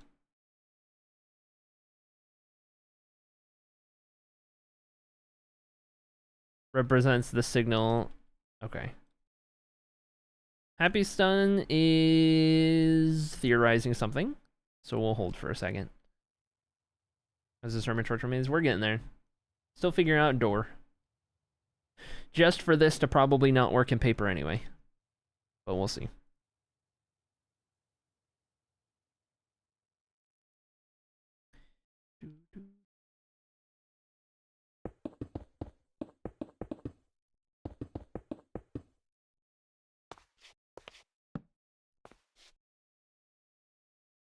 And this is... I'm looking at our check stage right now. What am I looking at? Is this like the entry signal that I'm putting this on Epicenter? Or is this like whatever to the side thing?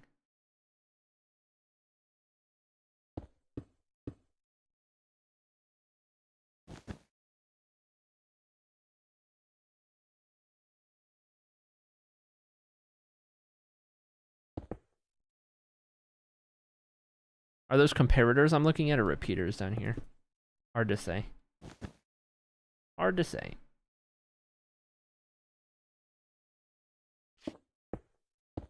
Repeaters. Are they on any delay?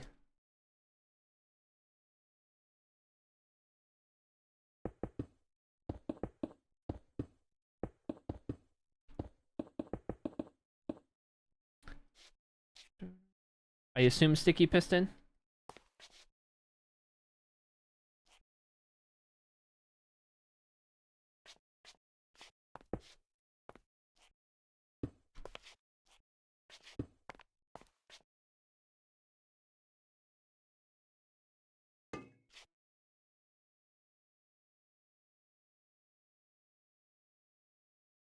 Don't need a repeater into there? So a button on the side or something?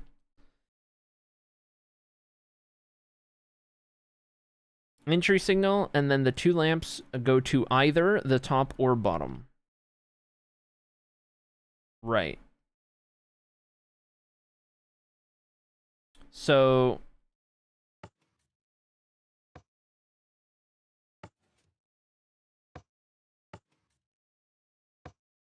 I see. I see. So... if it's currently in the off state, we'll assume that off means open. Normal, quote unquote. And then the altered state is closed. So altered state closes it. This goes there.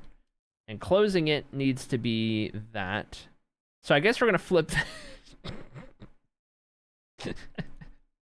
Okay, we're gonna do that differently. We're gonna do off means closed. No. Off equals no equals closed. On equals yes equals open. You may pass. That's the logic. Okay. Got it. Great. So yeah, some are default closed, some are default open. So we'll just do it this way. This is fine. So I need to get the signal that's currently happening. That'll power that, but I can also just do this, right? That will power both.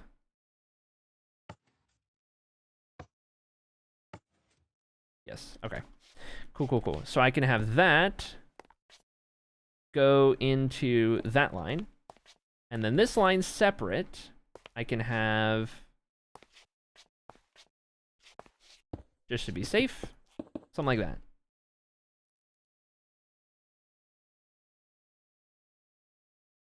Okay. Yeah, this is just for, like, aesthetic, I think. Just a shower. I like it, because I want to see as it works. So now, it is currently off, which means no, which means it should be closed. So hold on. We need this to get right before we start doing this. Because the next signal I do is going to do this line. So let me do... That line doesn't need to work yet. Okay. And now, off means not closed means... Is that right? Means you may pass. Or no, means you may not. Off equals no. Oh, what the heck? Oh, what the heck? We were so close. Oh, what the heck? Am I missing a block? What? Okay. Let's just assume I was missing a block. Okay. Now, you may pass. The doorway is unlocked. Or not. Dang it. Dang it. Dang it. Hold.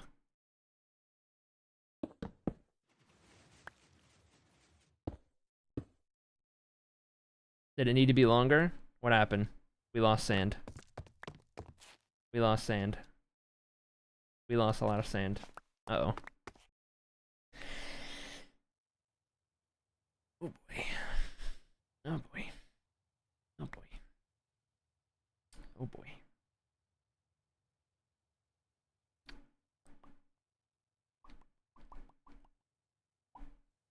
Oh boy.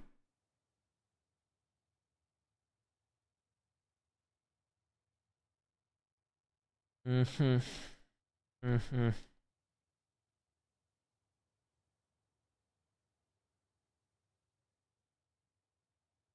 Wait, did we... Wait, hold on. Oh no, they're still there. They're just transparent. I was like, what? Okay. Yep. Yep. Yep. Down we go. Down we go. Thank you. All right. Down we go. Okay. Nope, that needs to be a full block at the bottom. Because of the honey. That needs to be this. And then 1, 2, 3, 4, 5, 6, 7.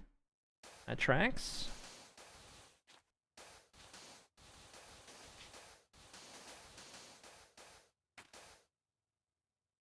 Went one block too far up.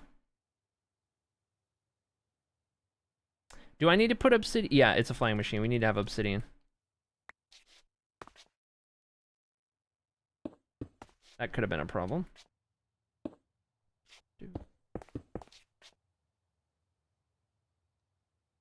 Okay, it's currently in on, which means yes, you can go, which is correct. Okay, so now Now, off you shall not pass. Okay? On, you may proceed. Not even a little bit. Not even a little bit. Okay? It didn't even budge. Did this break when everything else broke? Hold on. Is this all still correct? Or when I broke it before, did I break this? It seems correct. Raise the floor by 1 block. Based on the screenshots, it's fine. I think.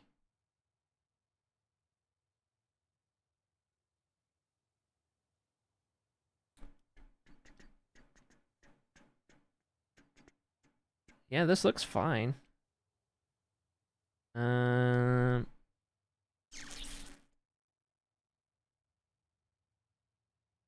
Is it something with this signal here?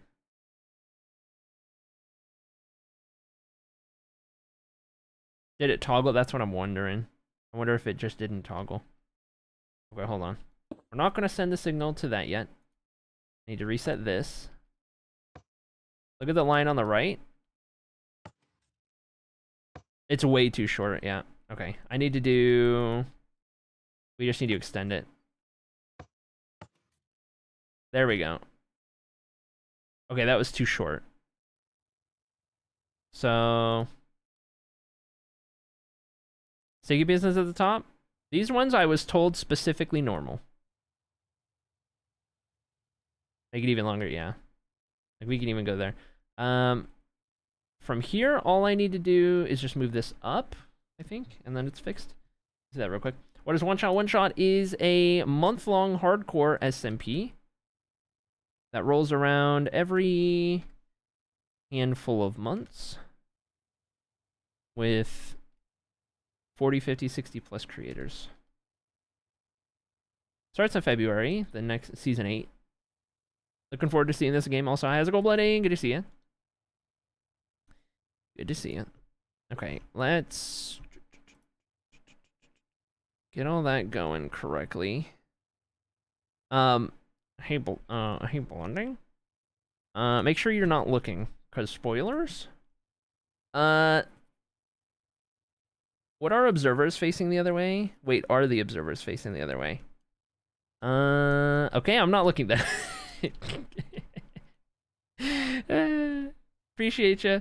Okay. We already know who'll be One Shot. The new members have been announcing themselves on their own, but there has not been a big, like, graphic with everyone yet. Observers facing the other way. Which observers? These ones? These are meant to get the signal of the piston.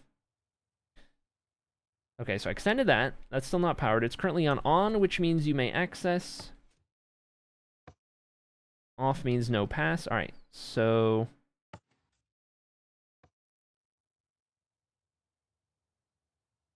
Oh, we lost a row. Okay, hold on. That was close. We still lost 1 row of sand. Is there a Twitch team with all the members? Yes.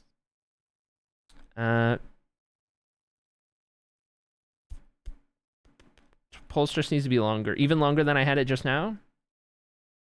The gravity blocks aren't waiting. I'll go longer. Oh shoot, I need this to go back up. Okay. You may not pass. Okay. Now...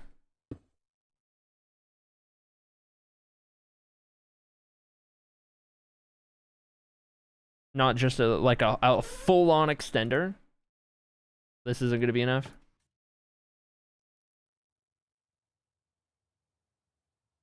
Oh, it's so close. It's so close. What we need... So, yeah, I think I see. We need this to get all the way down and then drop sand. Because then it'll all drop simultaneously and be fine. That's what we're saying.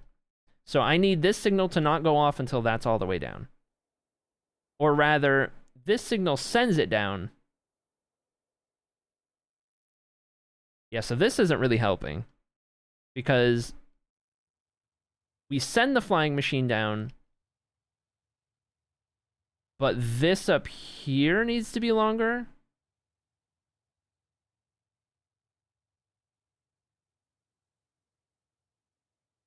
Because no matter how long we make this, it's still going to send the same...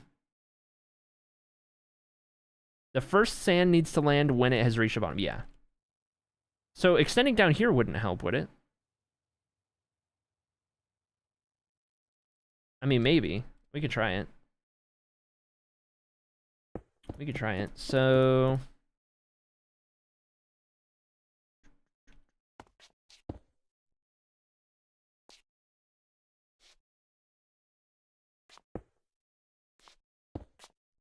this is gonna, like, come back around and need to, like... I'm doing this so inefficiently. Hold on, let's go... sideways here.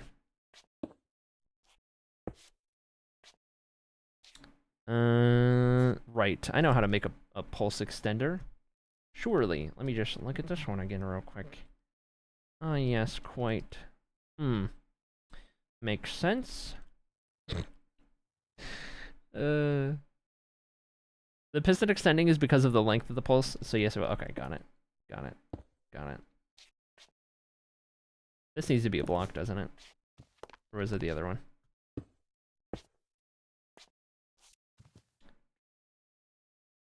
Okay, what do? Dust? Not dust? What do here? No block? Something? How extend? All the blocks. No, that doesn't look right. That'll get powered right away. What did this one do? Oh, I see. I see. Oh, I see.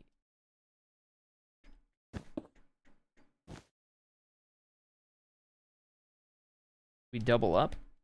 No. We do this. If I'm just mirroring this one real quick. And then we did a block here.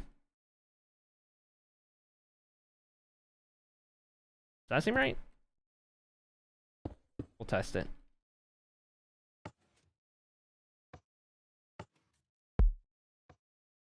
Nope. That's not how that works. How extend? Yes. How extend? Somebody tell me. What do? Replace blocks with dust.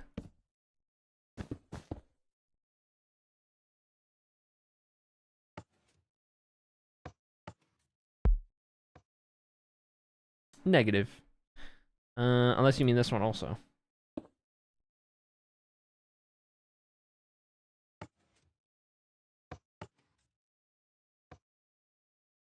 Oh, that sent... No. Oh, whoa, whoa, whoa. No, no, no, no, no. No, no, no, no, no, no. Hold on.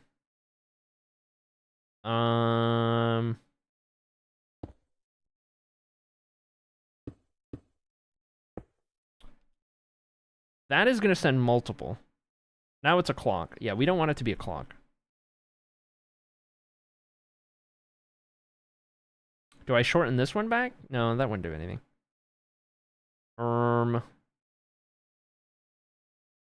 Don't need clock, just need extend.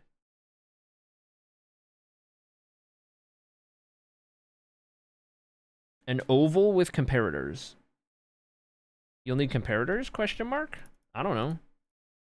I'm asking you. 2 comparators next to each other facing opposite directions. Okay. Like that? Or the inverse? Inverse? Next to each other. Next to each...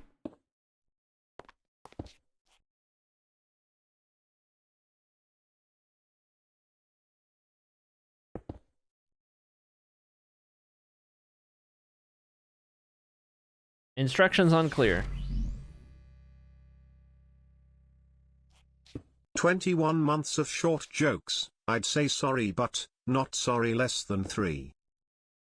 Incredible. Thank you, Kaylandria, for the 21-month resub. Hope you're doing well. Appreciate ya. Like this.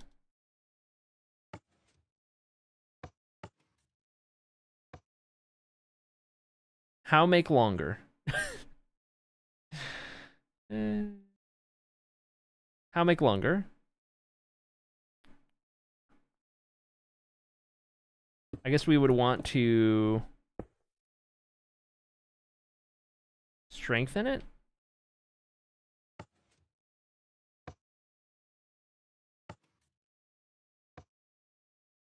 More comparators in a chain.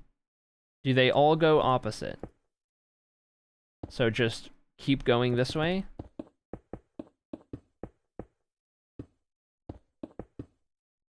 Or is that not right?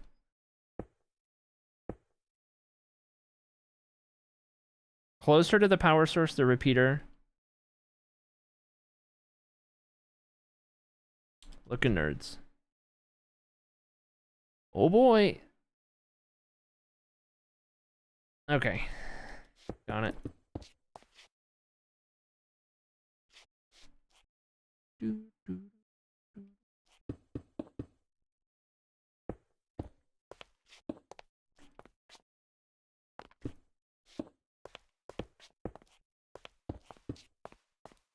So I can do something like that.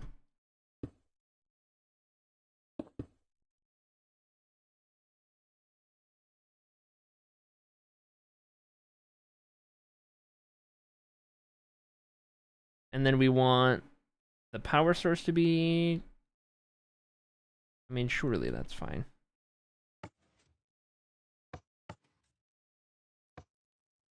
There we go.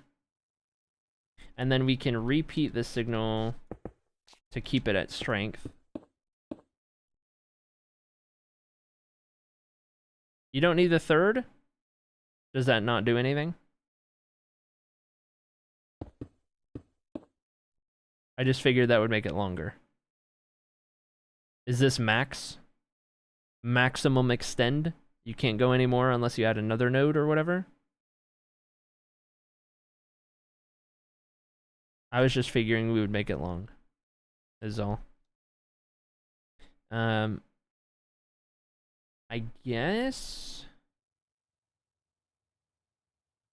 you extend it the other direction to make the pulse longer. I don't go this way, I go this way. I do this, is what you're saying.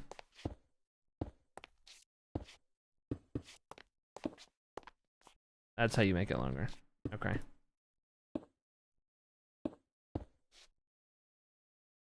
So this is currently...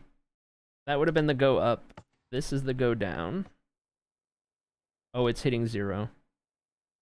That's multiple ticks in succession. Is that because I need to move this closer to here? Or... That was hitting 0. Which is not good. Longer pulse going in. So just another repeater here.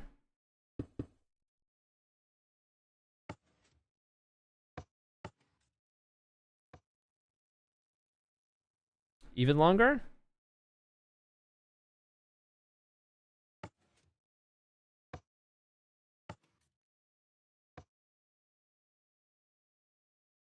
Still hitting 0.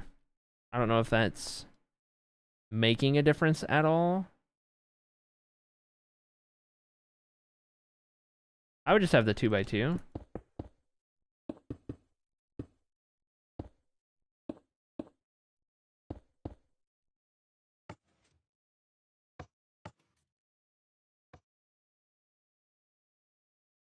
Think so? Supposed to say 0, but no, the problem wasn't that it was hitting 0. The problem was that it was going 10, 0, 9, 0, 8, 0, 7, 0.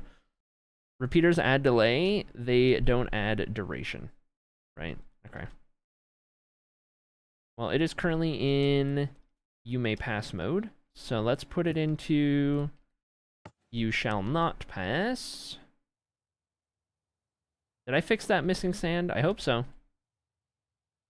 Otherwise, that's gonna break. I don't think I did. That's gotta be one block lower. That's too far up. That's too far up. Okay, we're gonna go there, and then, oh boy. Oh, what have I done? Okay, nope. Nope, select, clear. Try again.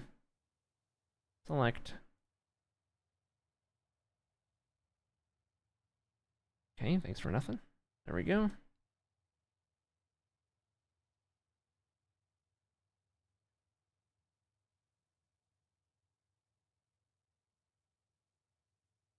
I need that.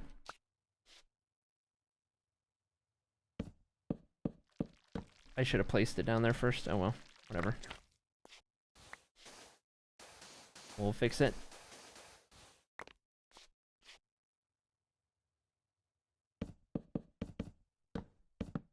All right.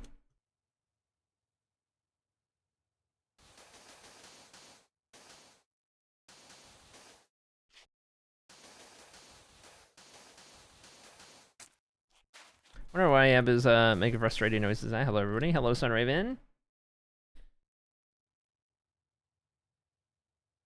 Okay. It is currently in you may not pass mode. So let's put it into, let's just make sure we don't break it. Okay, that would have sent that, but we're not ready for that one yet. Now,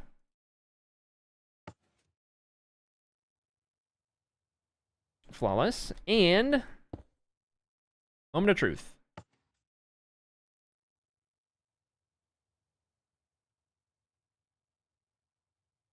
And again. And again.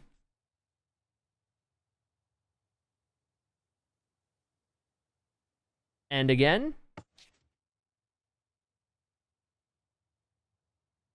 And again.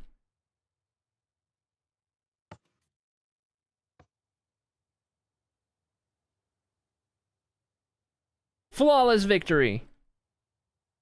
There it is. It only took, checks notes, 2.5 hours.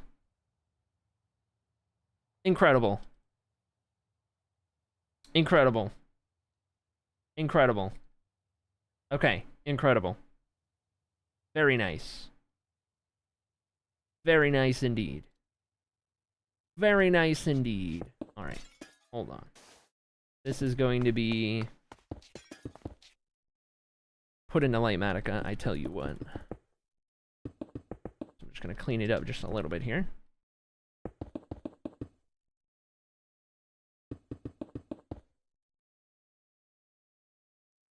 Okay, all right.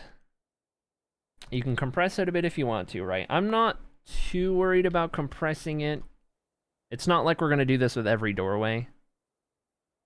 I think they'll be spaced out enough that it'll be all right.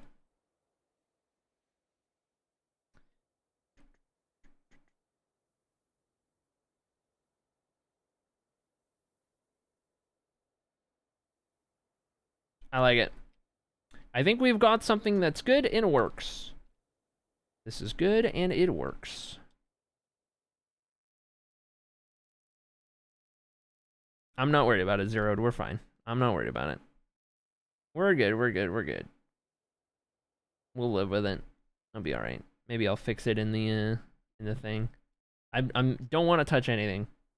I feel like I'm gonna break it again.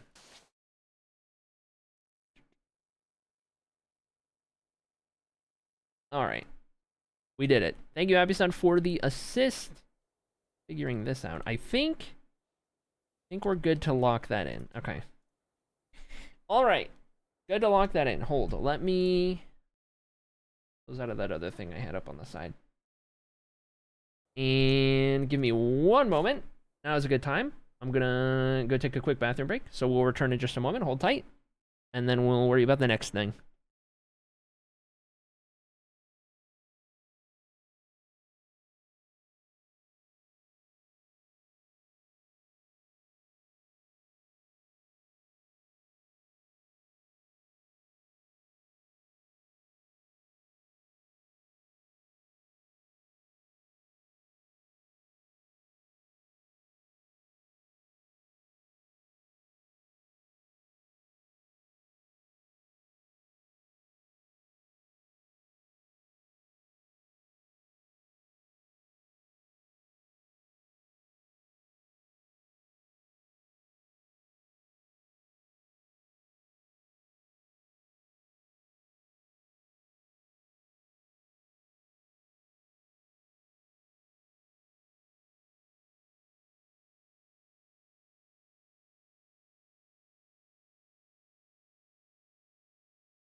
Alright, I'm back.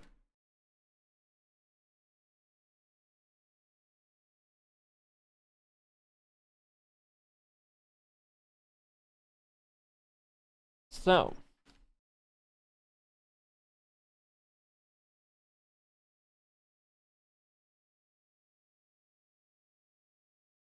one thing we need to consider, pull my notes up, and then I'll switch the scene.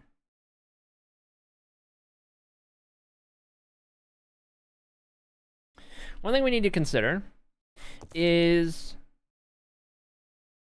when it comes to getting the signal from a scope sensor into a bulb, we want to make sure that it doesn't trigger it too quickly, right? Which I guess is just repeaters. It gives it enough of a delay, but this is kind of what I want to test out here. If we... Oh, whoops, that's not going to work. Of course it's not going to work. Hold on. Let's just, I don't know, put something like that there. That would still send a signal, right?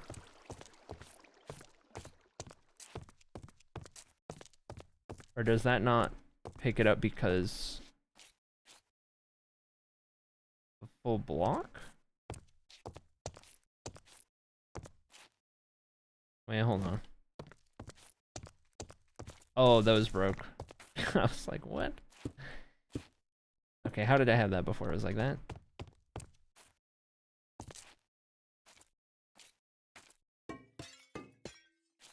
Okay, footsteps. And then that doesn't power that.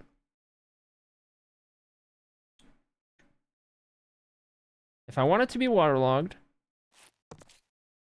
but I also want it to output signal,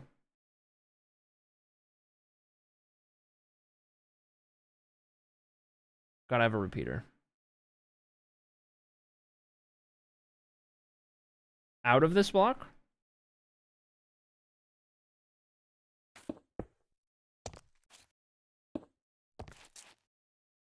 Nothing.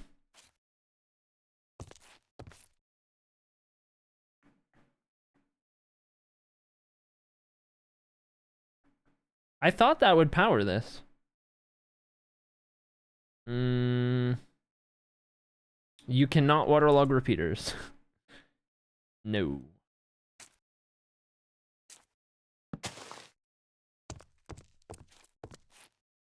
What?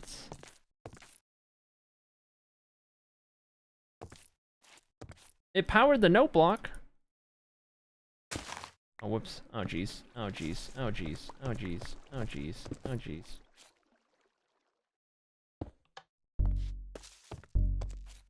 Why power that but not anything else? Make it make sense.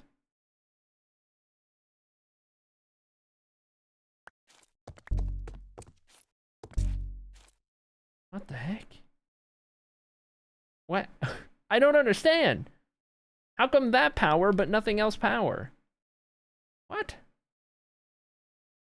What? Alternatively,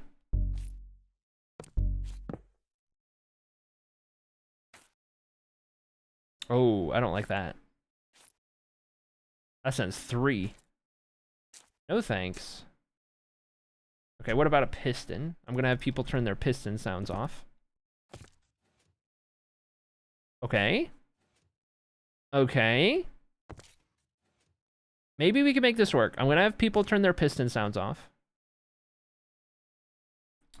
Send the signal down instead of out. So from underneath. Do we think that would work? Can it do that? Yes, it can.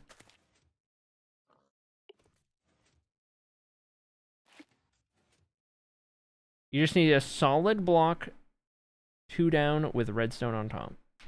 Yeah, I could do that as well, instead of a lamp. Okay. So we can do that. And then we need to figure out, okay, we have that signal. We want that signal to not be able to spam the door broken. So, first theory is put it on a crazy repeater. See, but this is a problem. Because if you're moving fast enough, it's still gonna... That doesn't change anything, other than the time it gets there. I want... Do you see what I'm trying to... Pulse extender like you just made? And then I just make it long enough.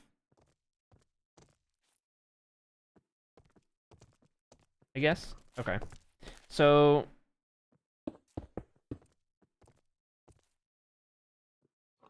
Don't you made a... No, I'm aware.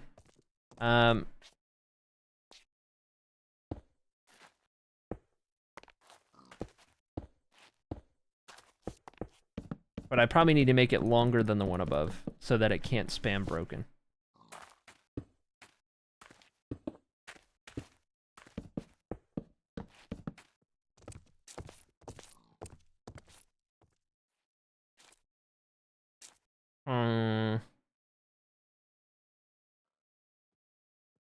Oh, it's doing the 0 thing again.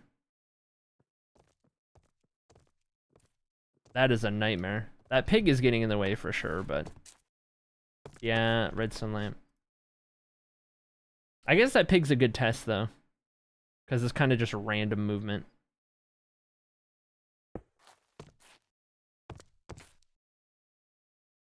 Yeah, the way it flickered, that's no good.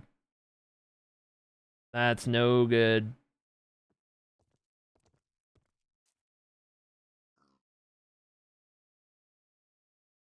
That is a signal to the door every time.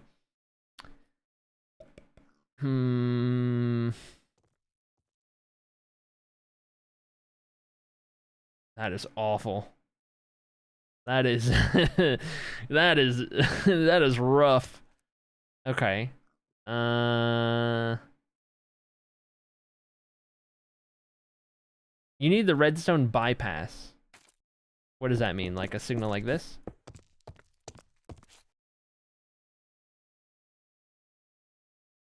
We got a flicker still. Could try the Etho hopper clock. We could try the Etho hopper clock. Is it time for a hopper clock? Let's do it. I've never built one. Never built one. Something, something. Hopper.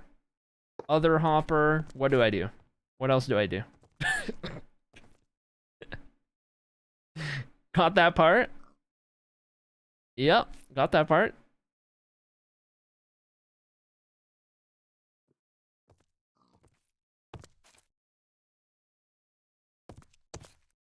Done. Pretty sure that's it. Okay. Sticky pistons pushing a redstone block between the two. So I space these out. To like that. The hopper clock is a rite of passage.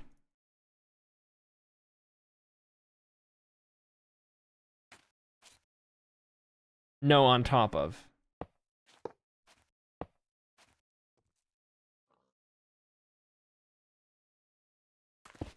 Whoops.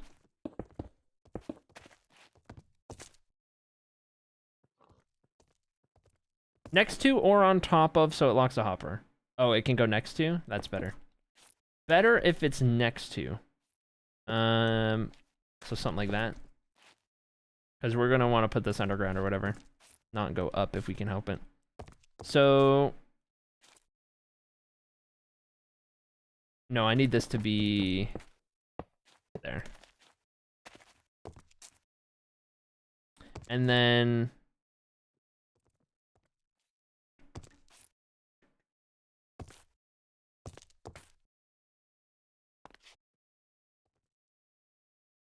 When does that get powered?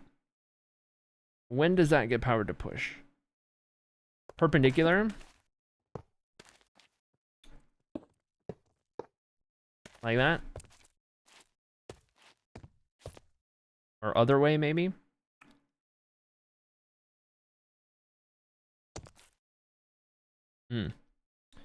Risey, look away. Risey, don't look. One-shot spoilers. I'll be going now. Yes, you will. Another one diagonal to the second hopper. Oh, I see. Like that.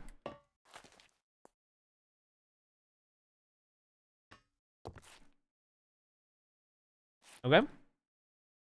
Makes sense. Now what do?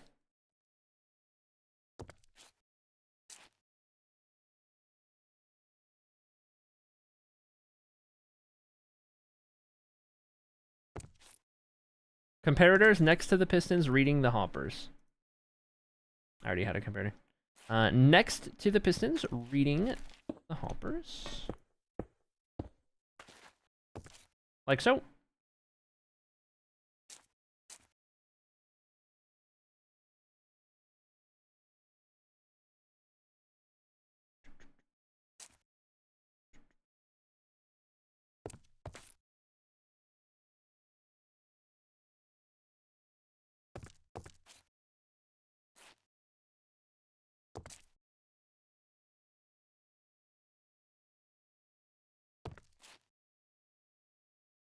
We're getting somewhere.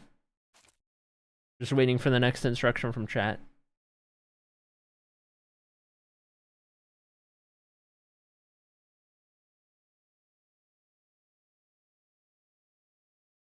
Any day now. Now, blocks at the ends of the comparators. Makes sense?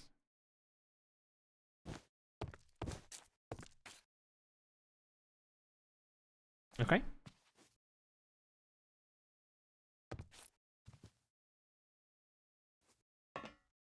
I'm guessing the next part is powering the pistons. Or so.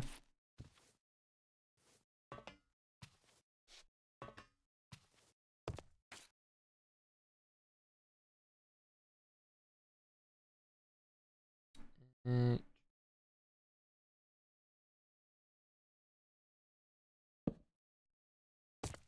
more light on the subject here.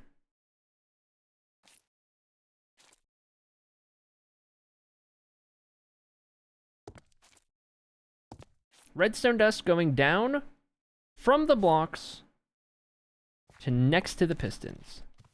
Going down, meaning that.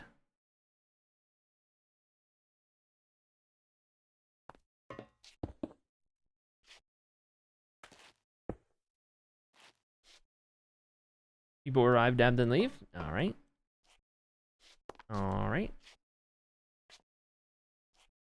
Or no, do you mean... I'm gonna have to move this. You mean going back so that it points into the... Well, no, even if it did that, it would connect there. Where's the emote? 7TV is broken. What else is new? What else is new? Everything's broken. 7TV breaks everything. Never works right. Jeez.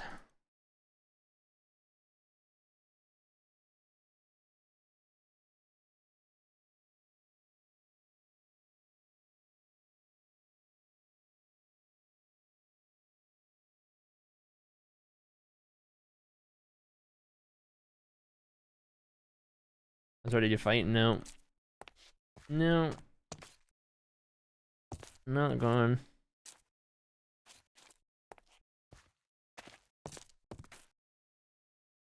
I had it the wrong way around. Okay. Undo.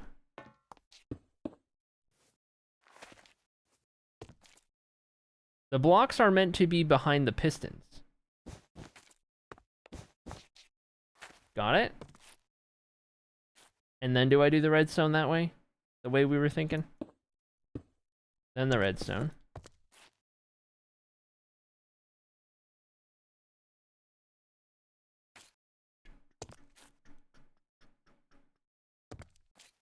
Okay. And now...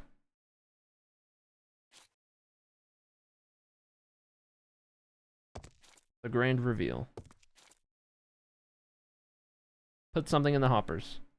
This is where I put however much I want there to be a delay.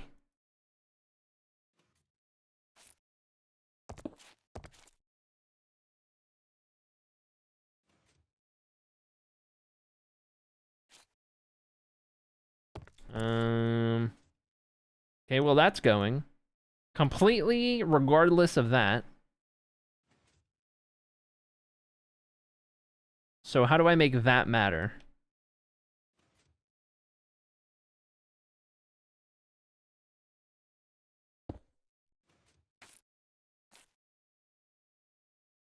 Because I think as it sits, this is just gonna go. Or am I putting this into an AND gate? Am I just putting an AND gate so that it's that and well no. That wouldn't make much sense.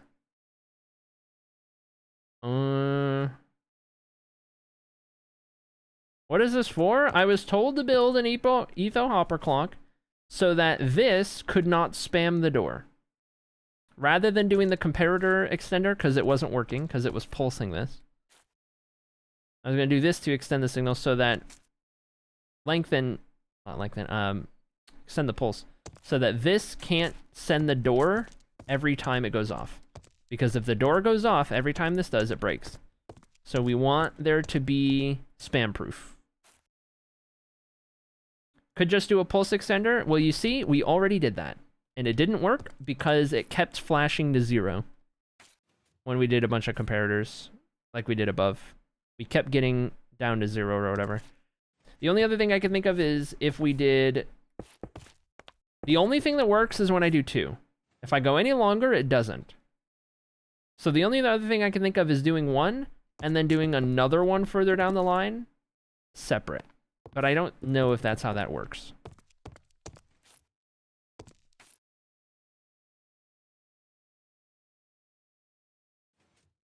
So I feel like we just built this for nothing.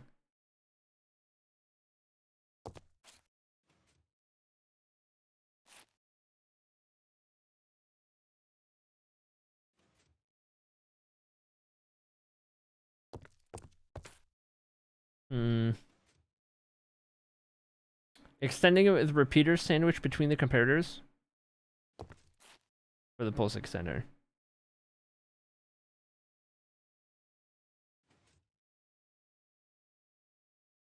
Repeaters sandwiched between the comparators? Oh, if we did like one of these or whatever?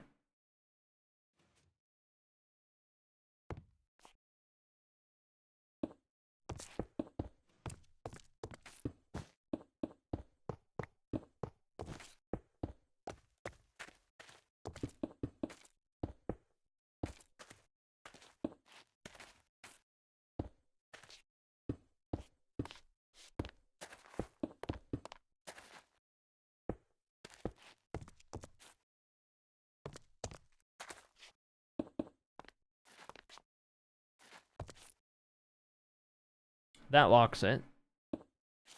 That's no good.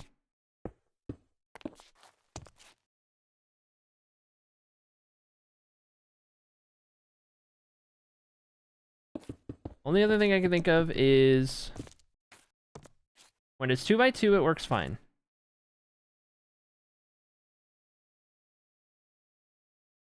Now, if I do one step and then another step, that might be fine.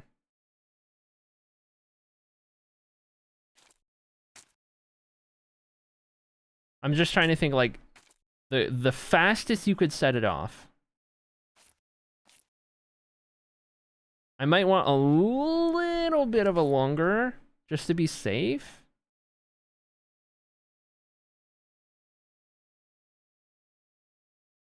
Fader pulse extender.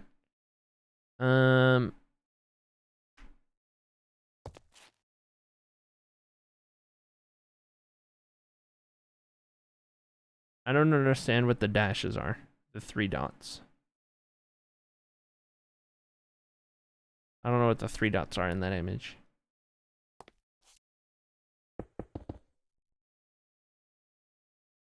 Any number of the same.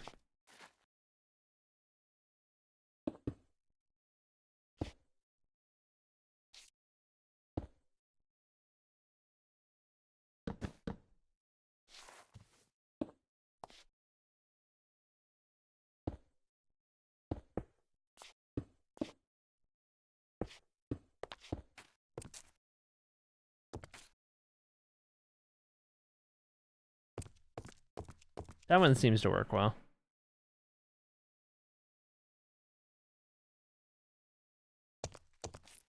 So the absolute quickest it could go off is that. That's long enough. Door would not break if that were the case.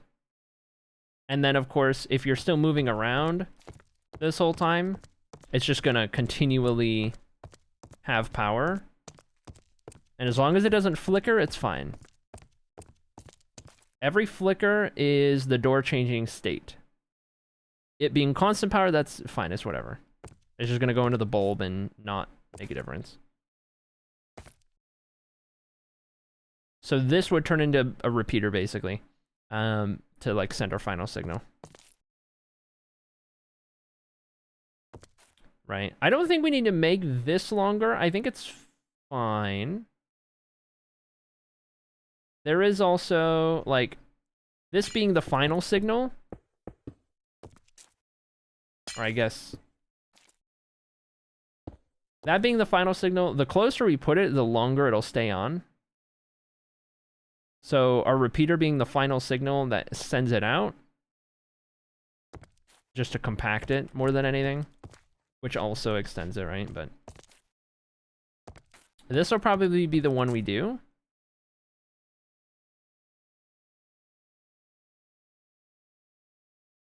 Yeah.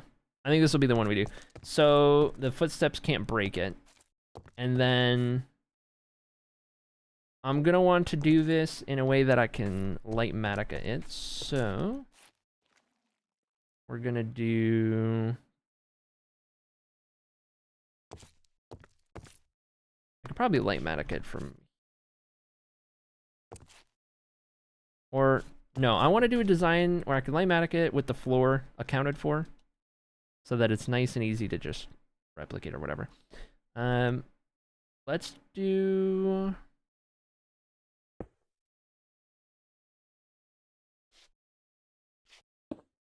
some natural light.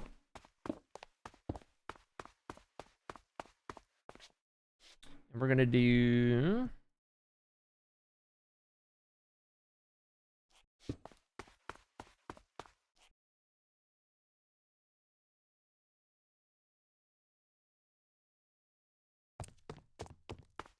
okay, so there's our floor.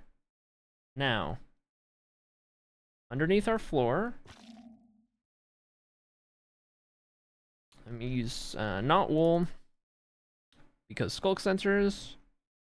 What's a different block that we can use for our redstone? Let's call it smooth stone. A classic.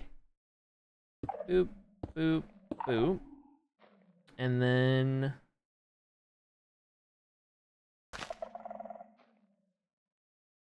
we're gonna want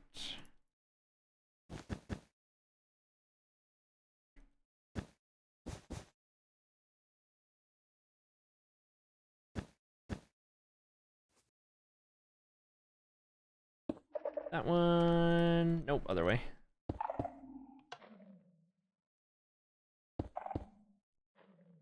That one's only one. That one's two. Okay, so that's footsteps only. Nothing else. You still need an yellow clock? Nope. Never needed it in the first place. Got it figured out. Now, we do this. And I don't mind doing this on wool down here. These sounds down here don't need to reach up there. So we'll just have it repeater pretty much instantly. No need otherwise, just to make sure the strength is strong enough. And then we go 1, 2, 3, final output here. And we're gonna do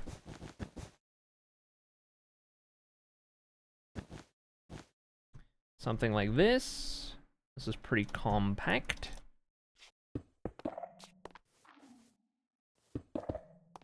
Do that. And that. Wool occlusion. No, I don't know what that means. I don't know what you mean by that. Perfect. Okay.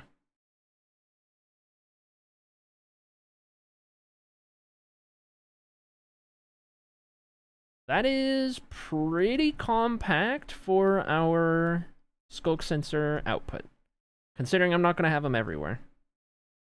Blocks vibrations. So if you only want to detect footsteps in one particular space. Oh, yeah.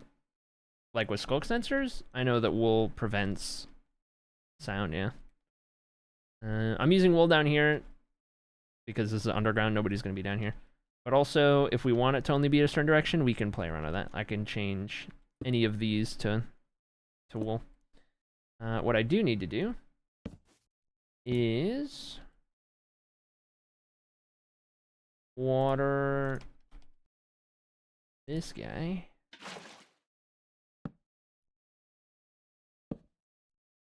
So, you don't hear it. It just sends off the signal. Very good. We are, I think, inevitably going to have this happen. Every so often, you're going to see the skulk sensor thing happen. I know it's going to happen. People are going to be playing the game, and they're going to see the little wave. That's just how it happens. Even though we're not seeing it. Somebody's going to. Somebody's going to be playing, and they're going to see the thing, and they're going to be like, oh, I just set off a skulk sensor. It just happens. Nothing I can do about that. Okay. Don't know what the distance is on those things.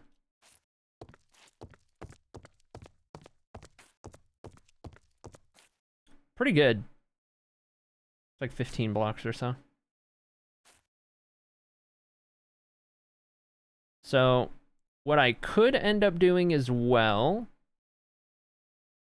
is we could try to do the distance vertically. So if I only want it to go off if you go through like a doorway, I could put it far enough underground that it can only reach if you're like right here. Like a threshold or something, right? And that way, like, we're just covering the distance vertically, and then that way, like, if you're here, it's not going off. But if you go through here, it does. That could be an interesting thing. Can surround it with wool, yep. We could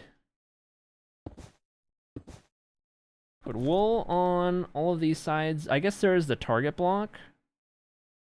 But I don't think I need it to be a target block. That could be any block, right? Or does it have to be a target block?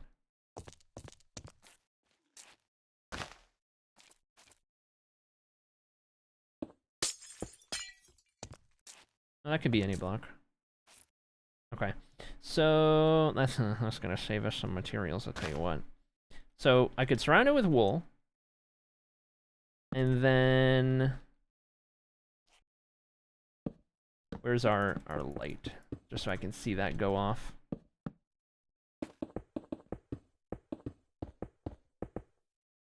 Okay, so we're gonna go.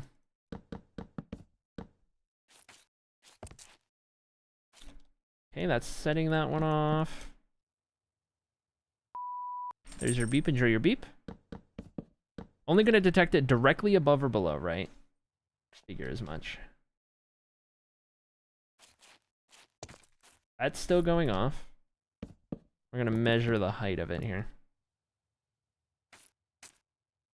Oh, it went off again. Nope, never mind. Still went off.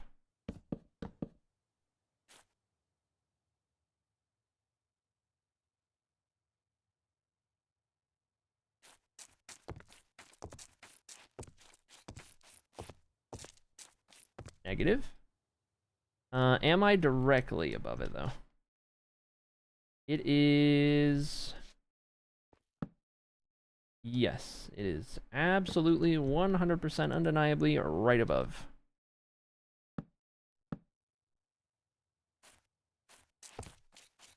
Okay. This is the exact height difference. It would be -39 versus the sensor being on... Oh, geez. -55. -55 to -39. So 16 blocks.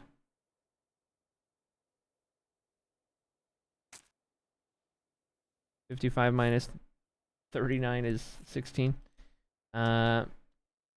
Seems to be, that makes sense though. That's a Minecrafty kind of number. So let me put a sign here that says,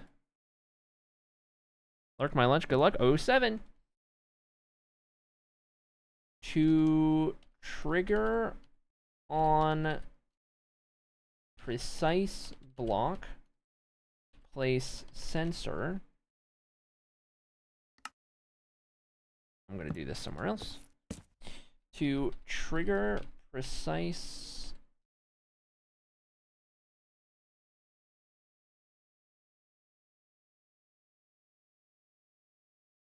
directly above, place sensor. 16 blocks below desired block. Desired trigger space. Okay, so if I want it to only go off in a certain threshold and not be based on an area, and a lot of these will probably be threshold based, we would put it 16 blocks below here. Now that is only accounting for one. I have not tested if I'm over to the side. Negative. I don't know if it will unless I am on that block. So the next question is, if I go one below, can I get it to work on the threshold better? Sensors repeat signals. So you could put other regular sensors in the room with no wool between them, but wool surrounding them to cover more area.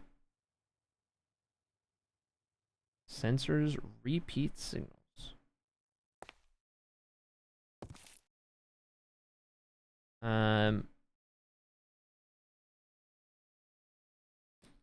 Other regular sensors, right? So normal, not calibrated. In the room, no wool between them, but wool surrounding them to cover more area.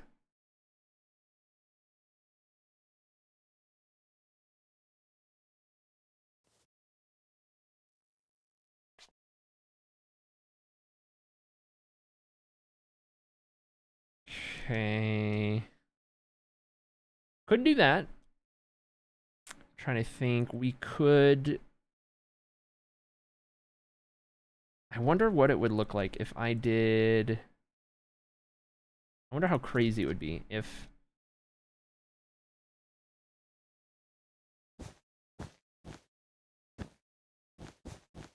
Five blocks for a doorway that's 5 wide.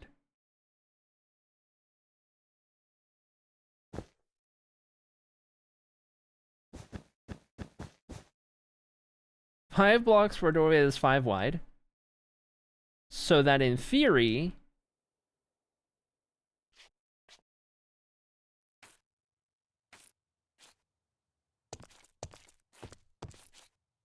No, no change. Not until I get to this one.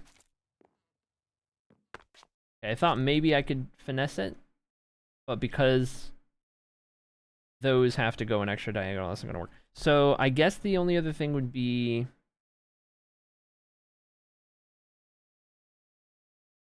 It'd have to be a mix of both, I think. Because let's say that's wool again.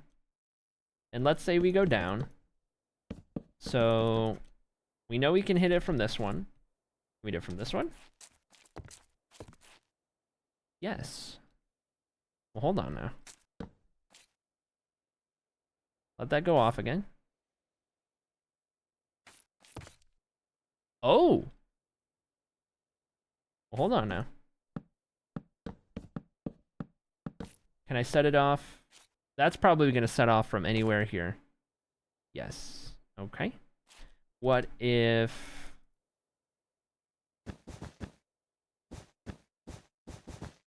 What if this?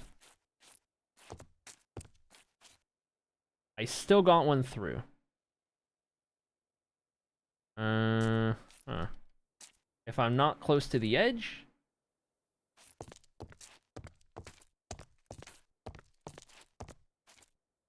And then if I'm at the edge...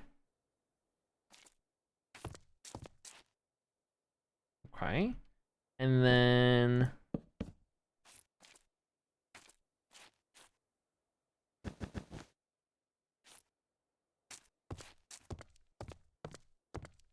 Negative. But if I walk on the threshold, yes. Okay. So this would mean we would need to calculate how far back this registers. How far back do we need to line with wool?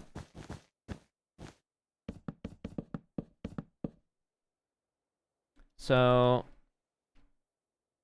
I guess it's not so much line it with wool yet, it's figure out when it goes off. Okay, this one's not gonna go off.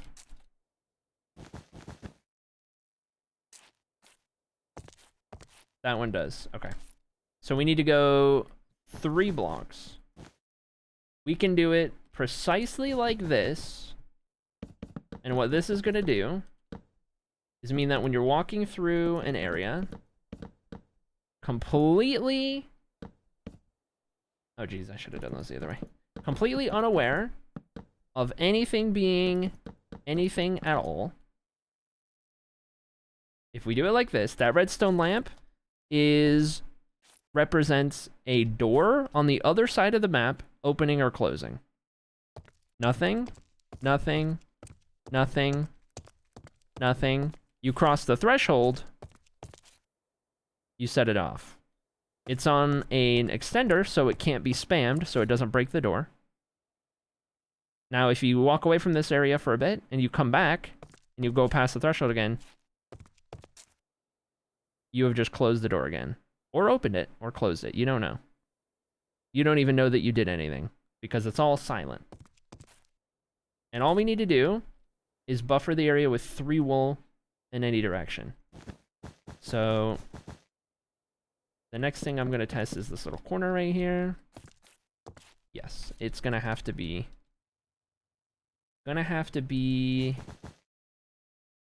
effectively even all the way out here.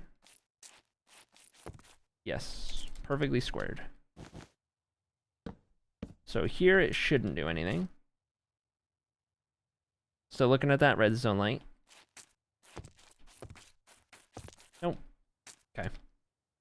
So some of these are going to be like larger intersections.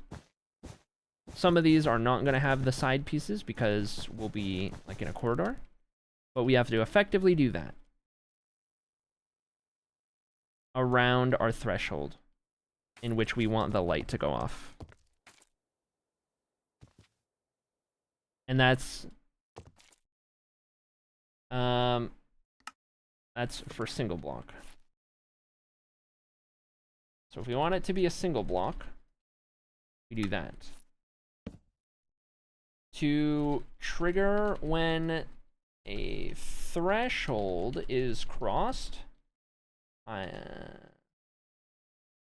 i.e. 5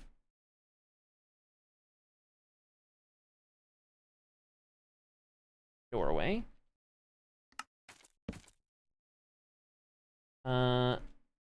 Place sensor 15 blocks below.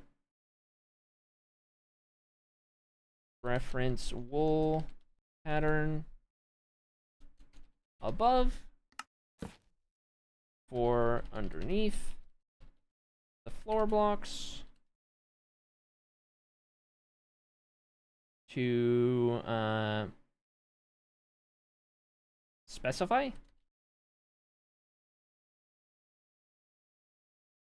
to limit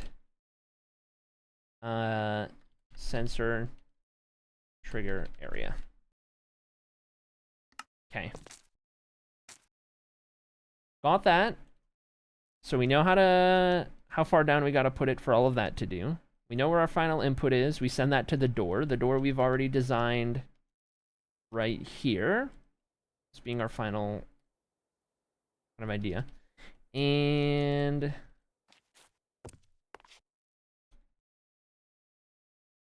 that covers that. Okay, so footstep sensors, we know how to get those to signal towards the doors. And then also, if I need to do a different signal for anything else, we kind of know how to set it up and output to wherever we might want it to output for whatever reason. Okay. All right. Okay. Got it. Got it. Let me find my notes here. I'm going to edit this real quick, because we switched to sand.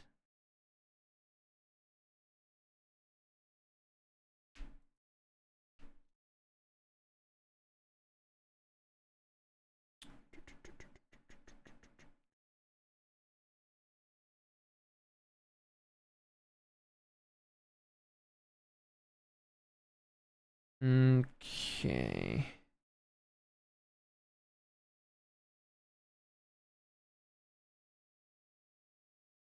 Looking through my notes post. Hold on just a moment.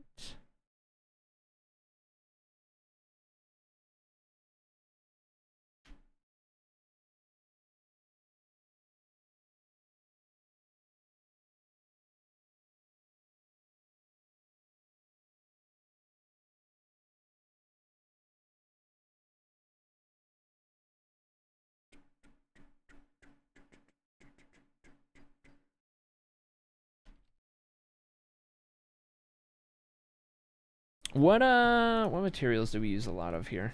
Obviously redstone. We kind of know what each door and everything is gonna need. I could put these into schematics, and then that'll kind of help us determine what those will need. These are a little simpler, so there's that.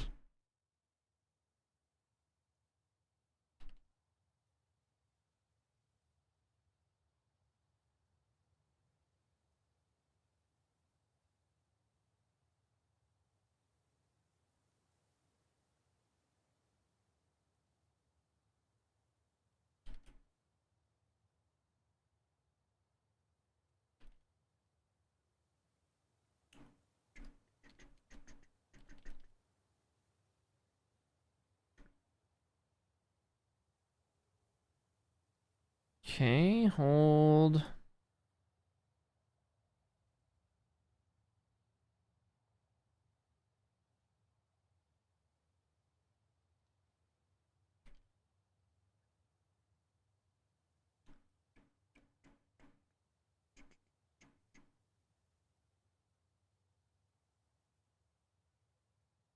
I think that's good for now.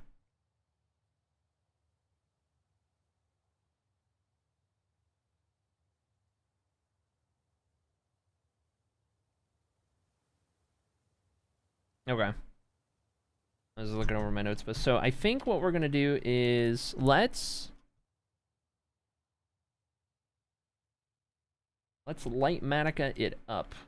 We're gonna do area selection. Let's do, we don't need to do that per se, though we could.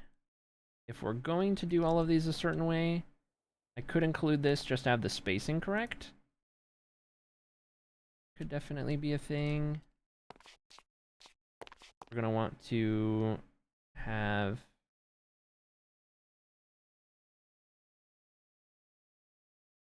all the way up to there, and all of this. So this is our corner. And that's good. Over here. Include all of that.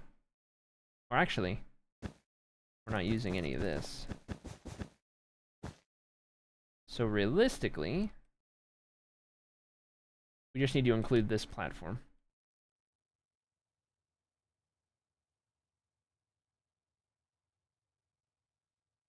Oh, but I didn't have it high enough initially.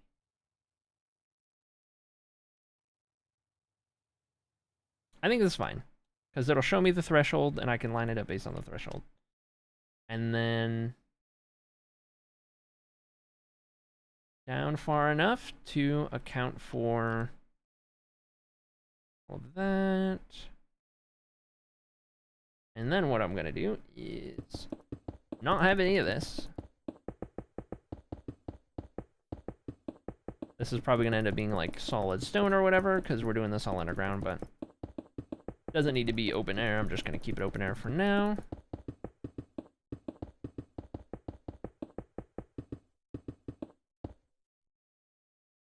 So we're gonna do all that.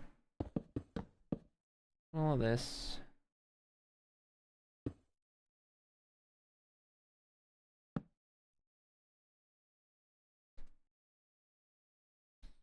And that'll give us underneath the floor all the way down to the footprint, the footstep listening device right here. And I can go ahead and get rid of this one.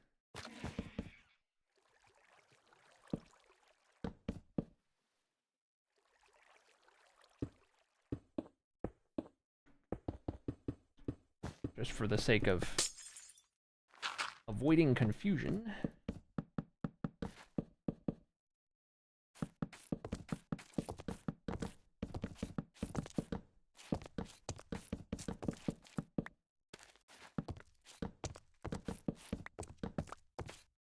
Okay.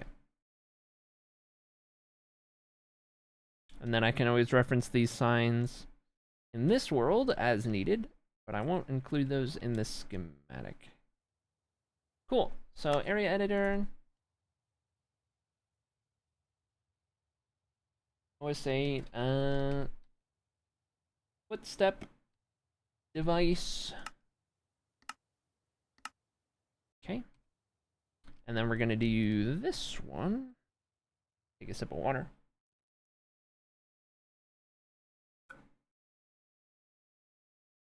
So for this one, let's start it here. And actually wait, I don't need the whole thing. I just need the module. So we'll start here. Bring it out to there. Bring it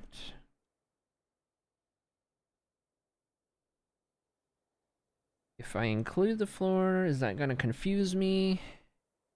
Likely. I'm gonna do this one below the floor, and then I can line it up however I want. And I'll have to remember to do the obsidian above. And then I might not even need to once it's underground. There'll be so many blocks, but hey. This will go. I don't even need the button. We'll power into that.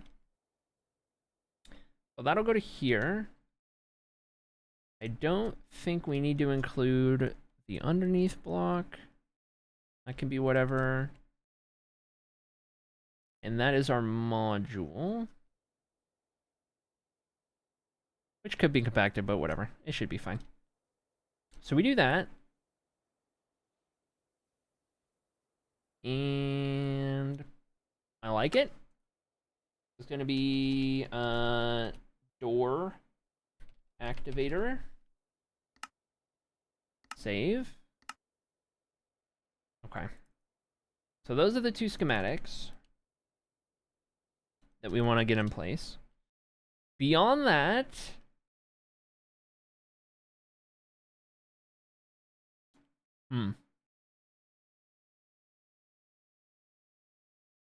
Beyond that, I had this idea.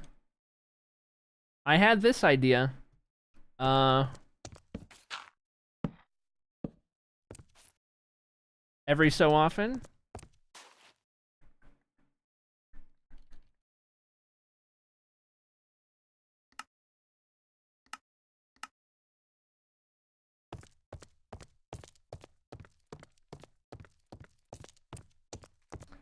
out of curiosity,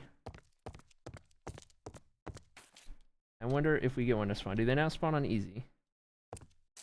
Should be nighttime. It is nighttime. Time set midnight. There we go. I wonder how this works. If it's underground, does it not work?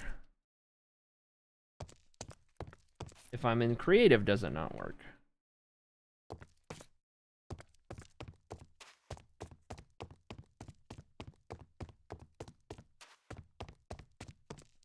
Does this have to be a in the wall kind of thing? It may. It may very well need to be an in the wall kind of thing.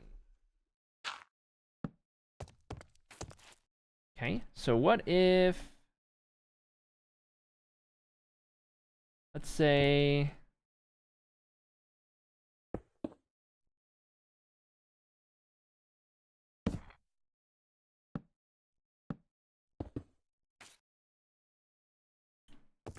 can it not be underground? Is that part of the problem? Pale logs above and below.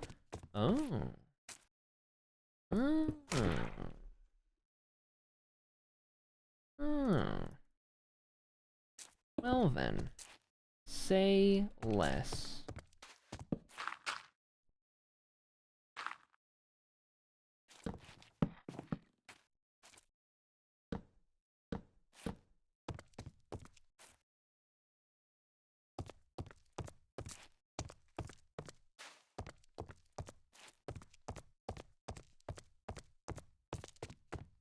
I don't know if it enjoys being underground. Does it need to be exposed to the sky or something crazy?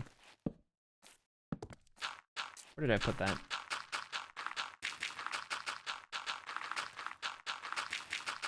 There it is. Definitely activated.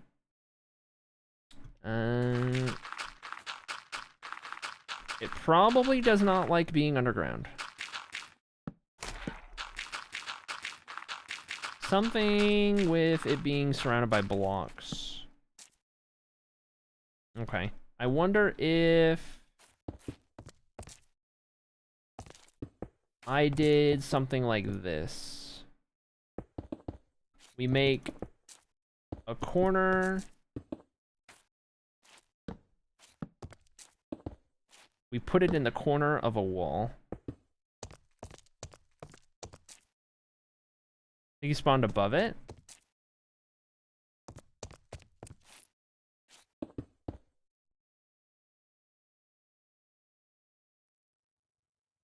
No creaking.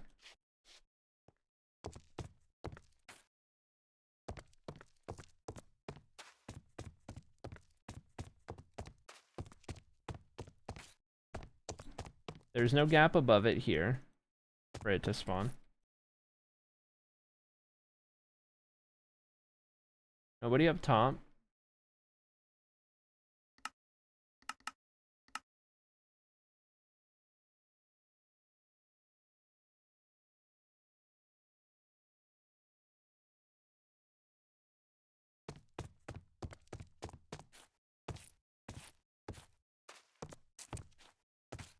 I leave the range and kind of come back in.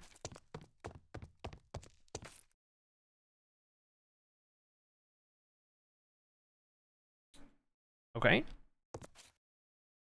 If it's exposed. Do you have mob spawning turned off? Yeah, maybe it's a game rule.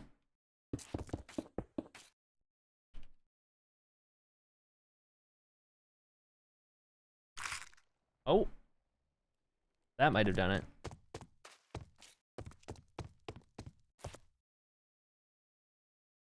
Okay, he went way up there.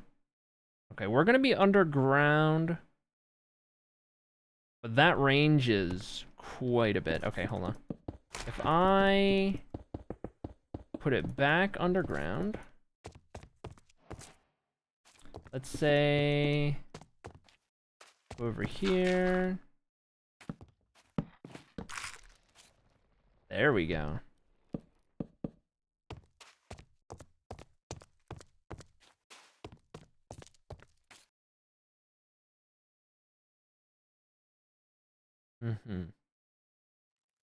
This would... Okay, so to have these guys in here, we would have to have a rule, or we would have to, like... We would have to basically tell the entire server not to sleep when somebody's playing the game. That's the downside. If we really want to utilize these guys, we have to be like, somebody's playing, nobody's sleep.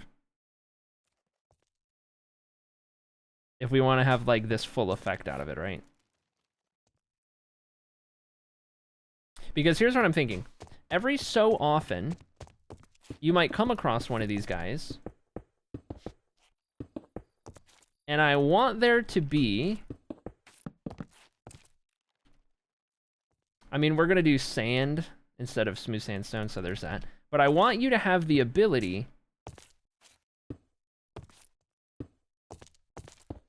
to kind of, like, narrowly get out of its reach until it's gone or something. Like these little safety pockets in the wall or whatever. Just a thought.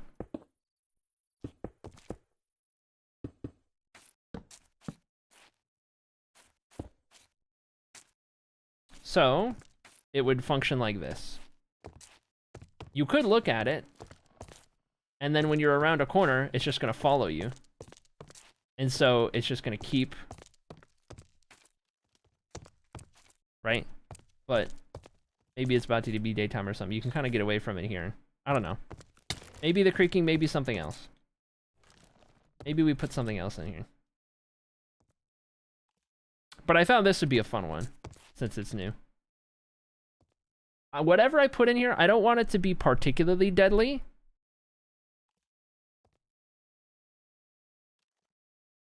Because it is one shot. It is hardcore. And creaking are, generally speaking, not deadly at all.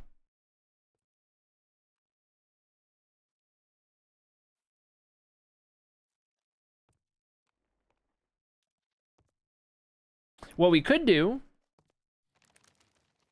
is we could have these little spots right here.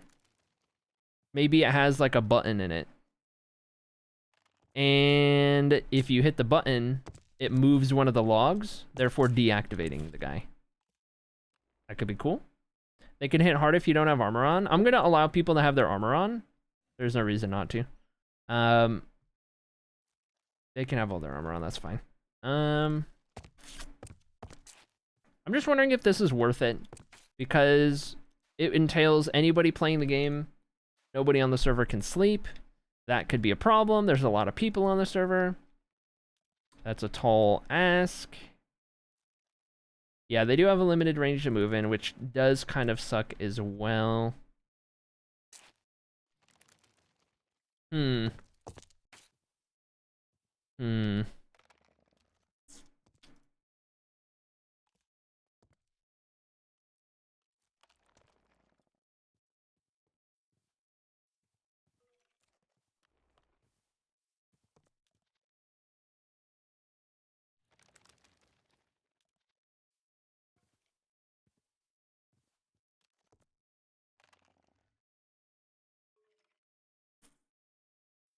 Looking.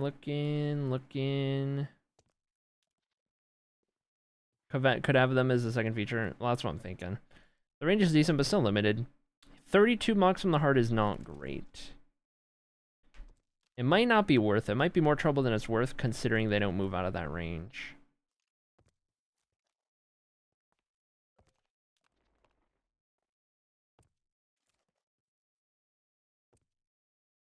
They could be a novelty for certain areas.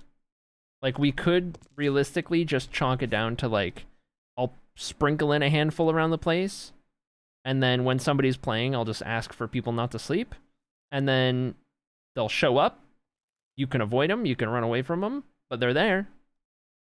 They add something, you know?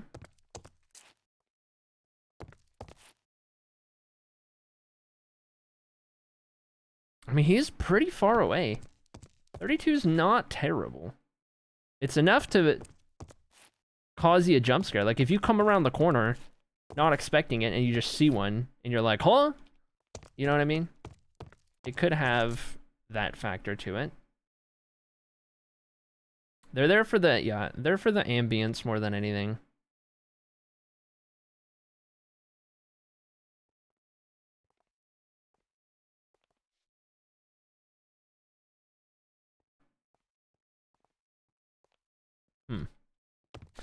I think they could be nice.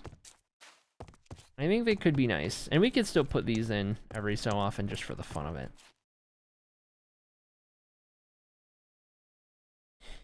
When I first came up with this concept, I wanted to put a warden in here somewhere, but then I realized it's hardcore, so that's probably not a good idea. Well, now I'm thinking, if we do the creaking, simple enough, we've kind of figured out how we can make that work. So that's fine. That works.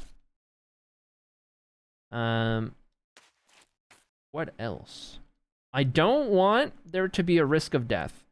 So we'll assume people are playing with good armor. Let's assume player is in here and they have good armor. Maybe even some people have a totem or whatever. But we can't, like, we gotta make this if people don't use totems and assuming they are not good at fighting things. I mean, the idea is I don't want them to fight anything in here. Like, I don't want them to have a weapon because that defeats the point. You're supposed to run away from everything in here or be scared of it. But I also don't want people to die. Make a sound as if there's a warden? Yeah. I mean, there's gonna... For people to play in the first place, I am going... Like, I can't tell people that there's no warden and that they are not gonna die, and then they play it and then they hear a warden, and then it's like, that could go bad. Because it is hardcore. We are very limited by the fact that it's hardcore.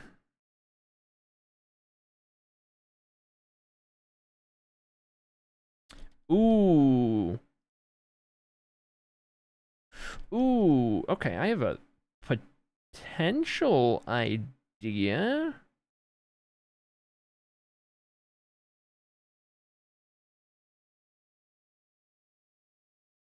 The idea, okay, so I plan to have a scoring system, and it's going to be based on time. Time taken to finish, to reach the, to get through it, right? So it's going to be time-based. Now, what I could do is I could convert time into points, and then using a points system, we can have another mob in here that doesn't necessarily pose a risk of death. But let's just say, for example, let's say it's a stray. Anytime you get shot by one, it's like a point deduction or something. So you can't fight it, you have to run away, kind of a thing. It's not really gonna pose a risk of killing you. Maybe not something with arrows. Maybe something that hits you melee. And maybe that's where these come into play. I'm just wondering what we would do. Because like a zombie is just going to stay here. And if you're not allowed to fight them, you know what I mean? I'm just wondering, like, if this could be a mechanic, that would be really cool. Like, you go in here, and then whatever it is, you're hidden from it, and it goes away. I don't think we can replicate that in Minecraft. Because anything's going to stay aggro. Unless this goes through walls. Unless it's not a crevice. In that sense, as much as it is a method of getting through a wall and away from whatever's chasing you. It can't follow.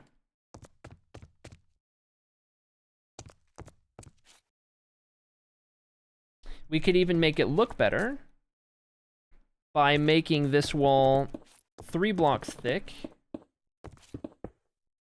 So you're behind, you're like in the wall, like you are in the walls, right? Just for like a brief little part of it, right? Like there's this little spot in the walls, and it connects 2 different rooms, but without like clearly showing what's on the other side, right? Because you don't want to like see through all the way per se. So let's say it's something like that, right? Oh no, I'm being chased by thing. Let me go in here. And then it can't follow, and you're in another room. And now there's a creaking. Oh no. Now I gotta run away from that. Ooh! Ooh! Ooh, we're cooking. Okay. We're cooking. We're cooking with fire. Alright. What's chasing you? What things are chasing you? Something hostile so that it chases you. Something hostile that doesn't have risk of death. Hits you with melee, can't fit into crevices, no risk of death. Ideally fast. Ideally something fast. If it's a zombie, you're gonna run circles around it. Spider? Maybe. Not doing well, in a lot of pain. Nor to no. You got this. Baby zombie? Baby zombie could fit. Baby zombie could fit. Can't do it. Cave spider, I'm thinking about.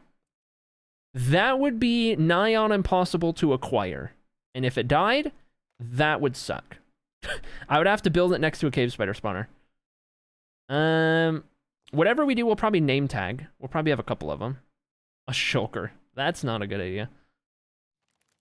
No creepers. I do not, in fact, got this. I want to curl up into a ball. No. No.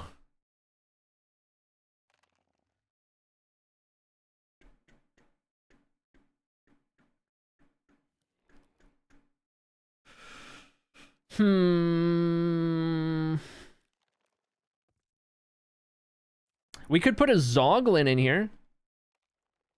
We could put some zoglins. A husk? See, but they don't move any faster than a zombie. A pigman, they would have to be angered. They have a cooldown or whatever.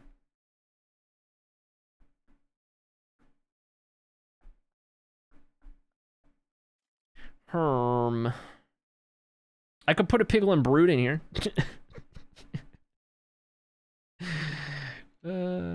We could put polar bears in here. We got polar bears chasing you. No.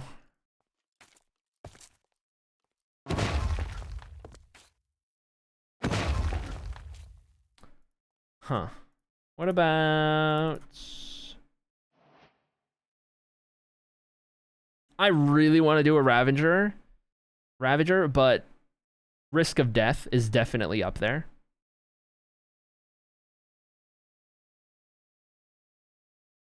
I mean, there is a reality where I make the game kind of deadly, but I supply totems.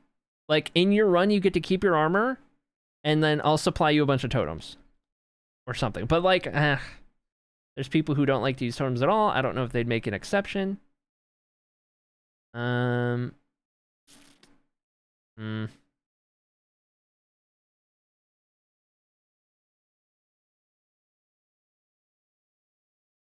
In terms of quick mob that's going to chase you, like, Spider is probably the best bet, but Spider's just going to climb the wall. It's going to get stuck in the corners.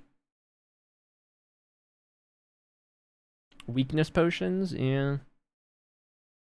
That's a whole nother thing to figure out, and then, like, once it runs out, there's no controlling where the Ravager is, for the most part. Wither Skelly? Yeah? I mean, yeah, they're fast. That is higher risk of death. Bit of a higher risk of death. I could supply a bunch of milk and, like, healing stuff. Warden, I thought about it. Too much risk of death.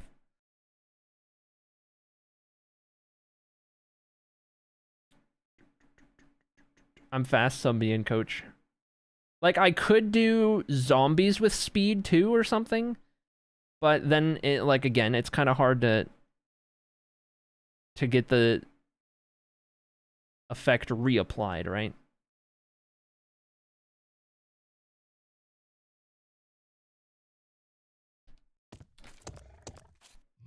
Guys, I honestly think this might be our best bet. Kind of like a Ravager, does less damage, fights that guy. That's interesting. They would fight each other. That's not good. Because the creaking... Does he even fight back? No, he doesn't care. I mean, it still wouldn't be great. Because he would just get distracted on that guy. If I'm in survival, who takes priority?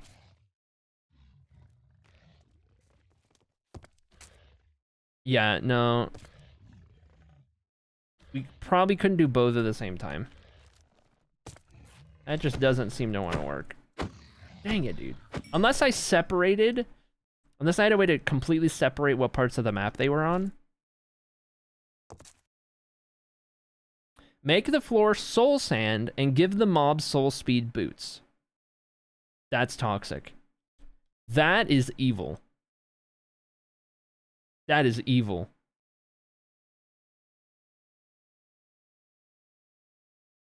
I love it. Hold on.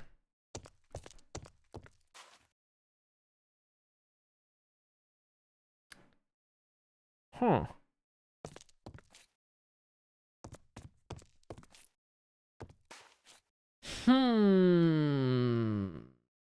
That's a lot of soul sand. That is a lot of soul sand. Harder to get than jungle wood. Putting soul sand under this wouldn't slow you down. You could do soul sand with trap doors, but then it's just extra materials.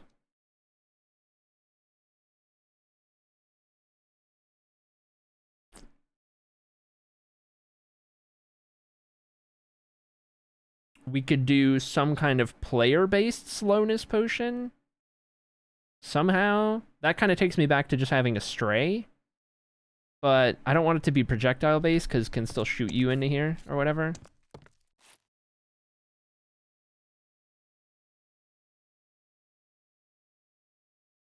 I felt like Zoglin was pretty solid. I felt like Zoglin was a pretty good shout. I hate that there's a conflict with that. Slimes? No, they're nothing. They'll do nothing. They're so slow.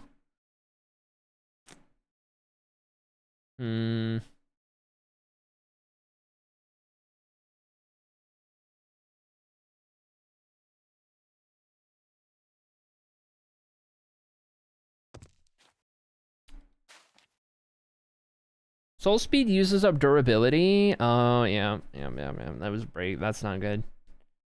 That's definitely not good.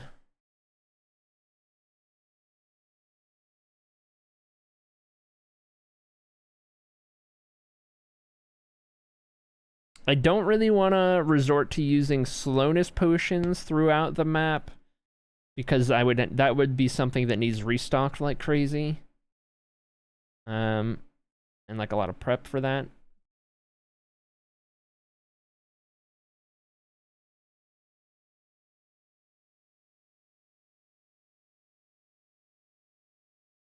I mean, what we might need to do is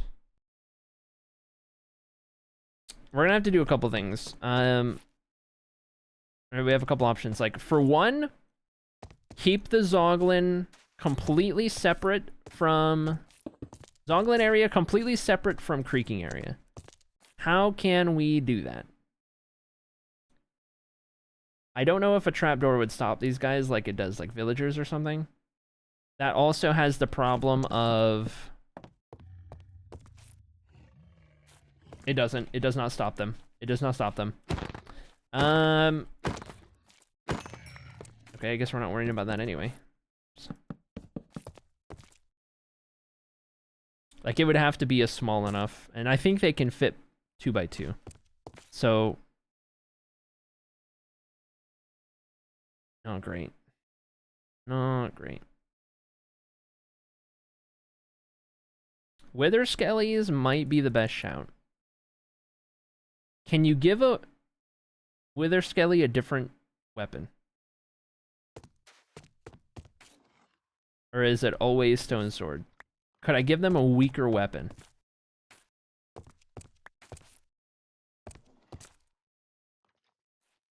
I don't think so. Will you take a better weapon? No. Alright.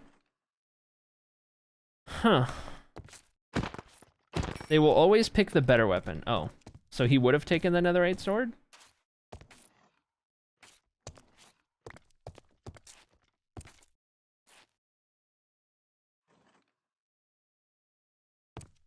Alright.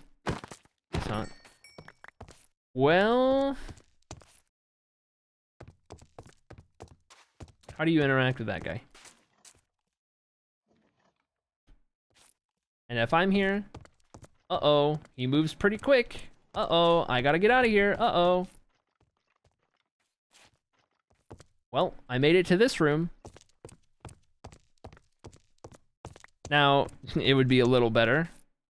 But that kind of gets you away. Right? And you're running through here. Now, we can't have any of these dead ends, right? Because he locks on. You go in here. There's nothing to make him lose aggro. Like, he's just going to see you again. And you're going to be stuck. So, I can't have dead end ones.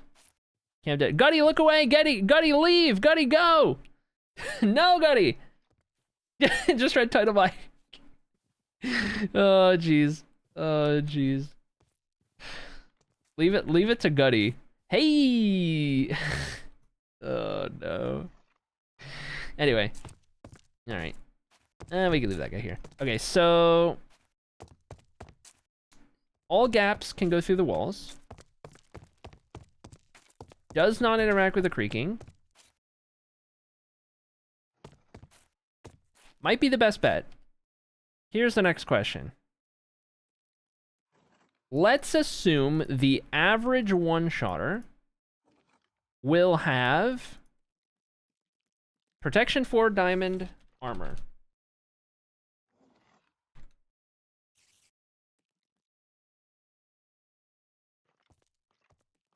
Let's assume not everyone's going to have netherite, but they have diamond armor. It's all protection. Let's assume they have golden carrots for food. What is the risk of death?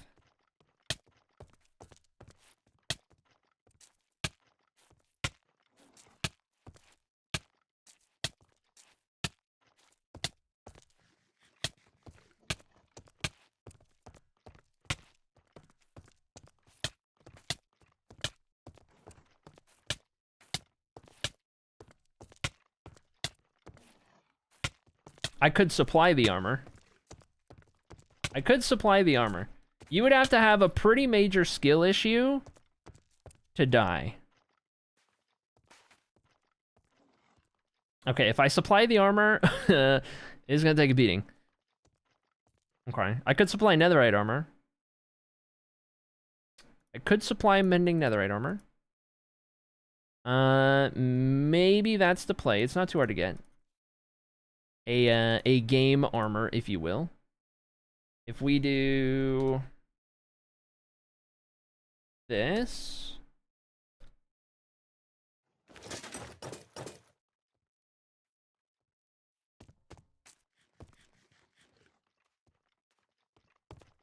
try to get full health here. Okay, so full netherite, enchanted, and golden carrots. Going into a meeting. I might miss the end of stream. If I do, don't forget your drips. OS8 Dark Fairy. Like, you're not going to sit there and just keep getting hit over and over, but let's say you're not very good at movement. Let's say you're not very good at movement. And you keep getting, like, you can't really get away from him because you just can't figure out the movement. And you got carrots, and you're trying to eat carrots. And you need to get in here, but oh no, you missed. Oh, you're getting hit more. Like, I don't know. I feel like this is good. At best, I can supply the netherite armor. I can supply the golden carrots. I can even supply, like, emergency totems or healing potions. Like, the risk of death is low, but there needs to be some kind of push. Like, he's not meant to kill you, but he is meant to make you be like, oh shoot, I need to get away from him. You know what I mean? So finding that balance, I think netherite protection 4 seems to be good. Like, we're at full health pretty much. You can get away from him. Get over here. Oh no, there's a creaking here, you know, like.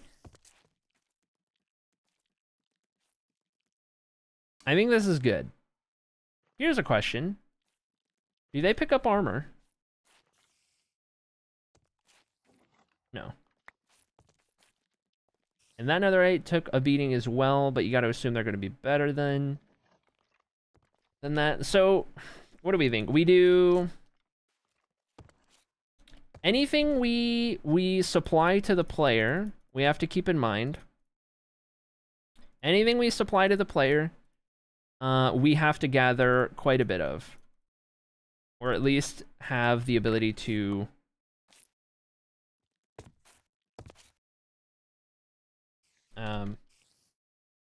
fix. Or whatever, right? If they pick up weapons, then you can dispense armor on them like a dragon head, for example. That would be interesting to see. Is it only the ones that can pick it up? Or is it just any mob that has the potential?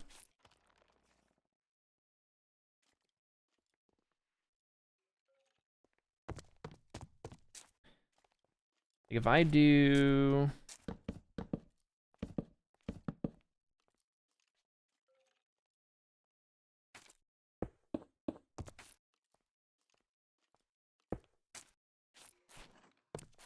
that, only ones that can pick up if I can recall. All right, well, let's say we do that, and then we do, I don't know, let's put, like, for the meme.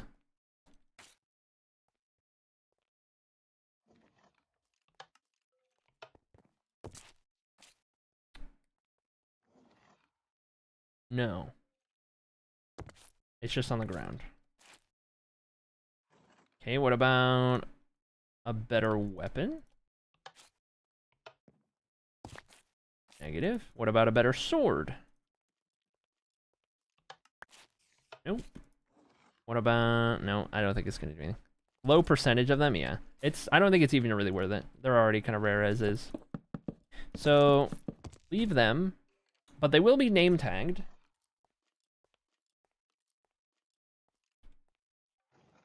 So,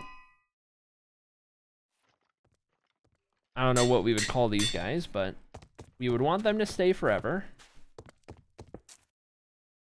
And the idea is that you're not meant to kill them or fight them. So what do we supply the player with? That is the next question. What is the kit? I think we're going to want to supply them with milk for the people who have a really hard time. For the people that have a really hard time, we'll supply them with like 5 milks. We're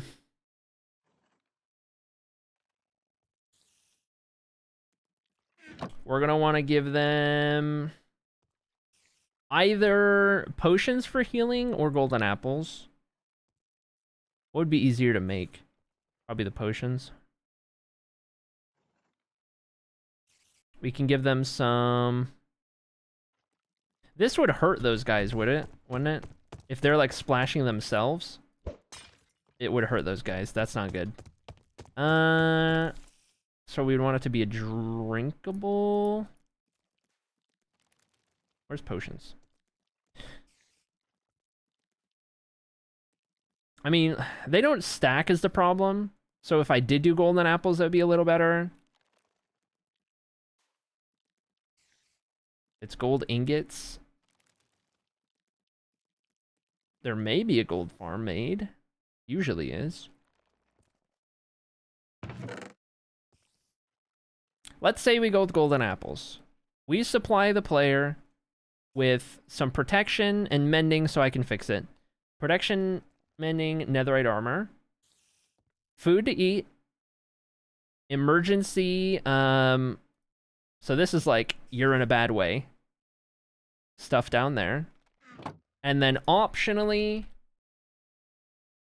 optional for players that would like it, some of those.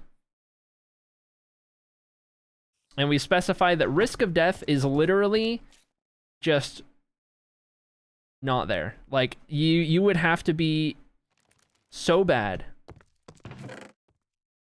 to actually die with all of this. Now, no weapons, because you're not meant to fight them. You are not meant to fight anything. So that'll be something that I specify as well. I wonder about... Is there anything else we would want to fit the player out with? Does this have any effect? That just shows you where that is. But if I want to push this guy away... I know it doesn't do damage, but you could use it to push those guys away. Kind of feels a little unnecessary, though. Kind of feels a little unnecessary. I don't think I want you to have any tools directly against the dudes chasing you and all that. I would rather you feel a little more helpless, right? So... no shield, even though I don't want the player to die. Might make you feel a little more in control than I would like.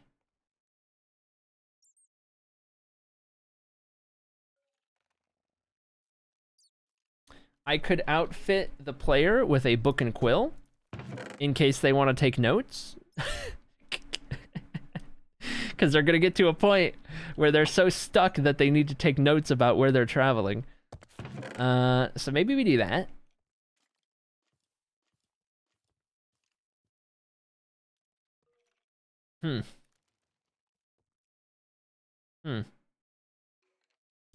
Yeah.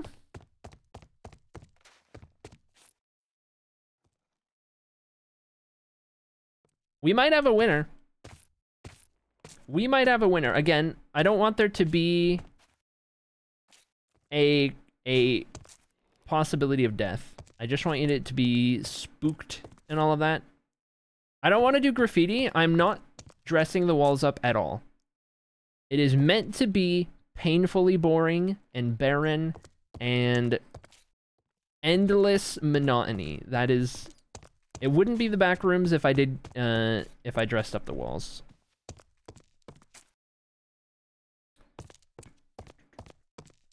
A way they can do graffitis? No. Because then they can figure their way out. I don't want them to figure out where to go unless they stumble into it by chance.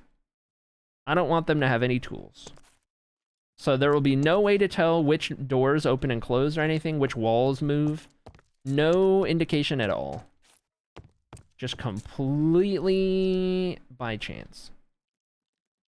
So, okay, let me do... time said day. That's gonna get the other guy to go away. But what I want to do is a little checklist here. Okay. Moving walls, done. Actually, I'll do green or red dye. Moving walls, which is like piston doors, footstep tracker. Okay, freaking Wither Skelly, player gear. Okay, and these are all going to be either done or not done. Those are all done. Now we need flickering lights. Not done yet. Lights out event. Not done. Note block spooky ambience noise. Not done. Okay. What else? I guess scoring system. Scoring system. Time to points. And less points per hit.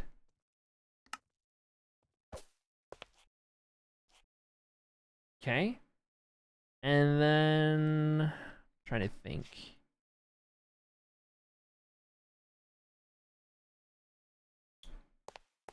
I guess this is Katie. Maze design.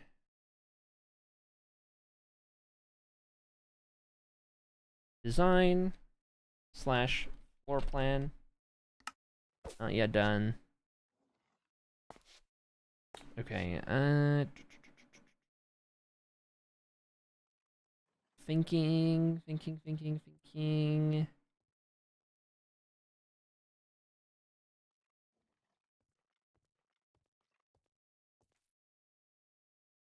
Huh.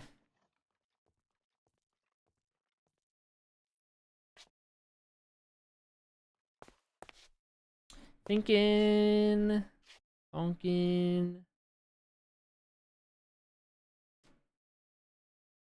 Let me reference my notes real quick.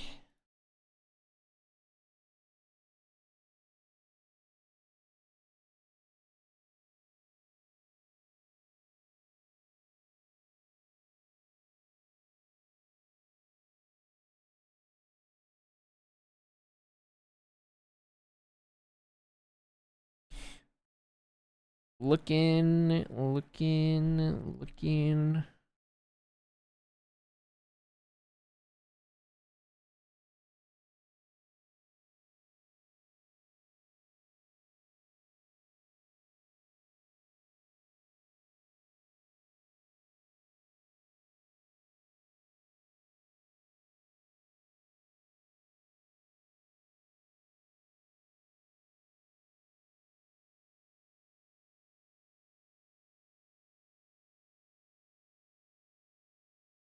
This is tricky.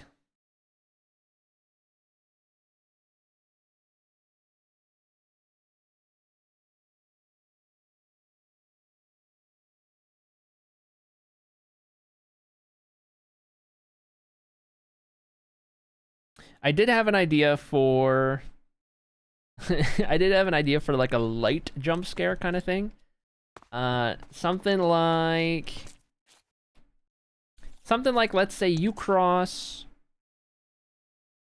a threshold and it causes all of the lights in the area to go out. Like you'll hear a sound with a note block and that'll make you like look around and all the lights go out, and then in the distance somewhere the lights will flicker on for half a second, and during that you see like the glimpse of like an armor stand or something. Kind of like how that creeper went around the corner. That was perfect. And then the lights go out and then it's gone.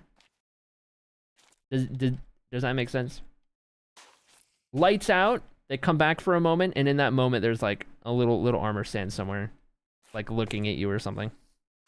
I guess there's no way to make it look at you or just look at the spot, but and then the lights go out and then it's gone. And we would do that with a little slime, bouncy slime armor stand thing. Could be something we do. Potentially. And put that down on the list. Armor stand, event. I had that in my notes.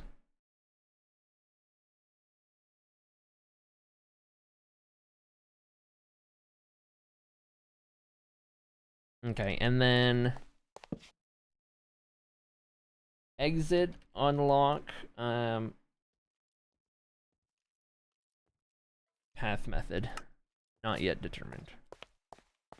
Okay. But we got some of the hardest things done. For sure. I made a pretty good start. But what this is telling me is that we're going to need to spend another stream on this. At least one more stream on this. At some point. To finish fleshing all of this out. But we're making pretty good progress, all things considered. I am pretty excited about this. And I do need to bring all of this new information and whatnot to the group chat, where we're figuring everything out.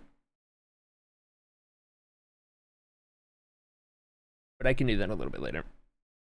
Alright, let me back out of here then. Mission success. It's already, if you could believe it, it's already 12:15. So, why don't we take a look at who's live? Where are we sending you guys? Also, chat, don't forget, here's your, I would say daily, but I don't stream every day. Here's your every stream reminder. Give me one moment. Here's your every stream reminder, more or less, about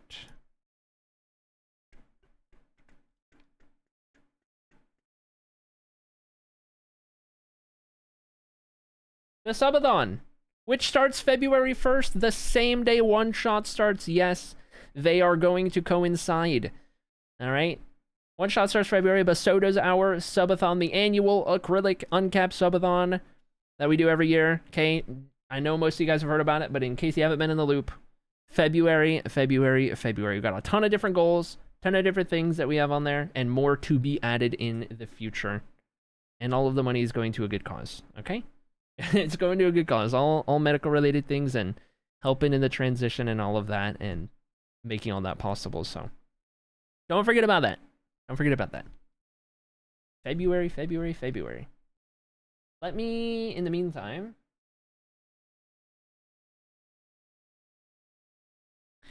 take a look at who's live.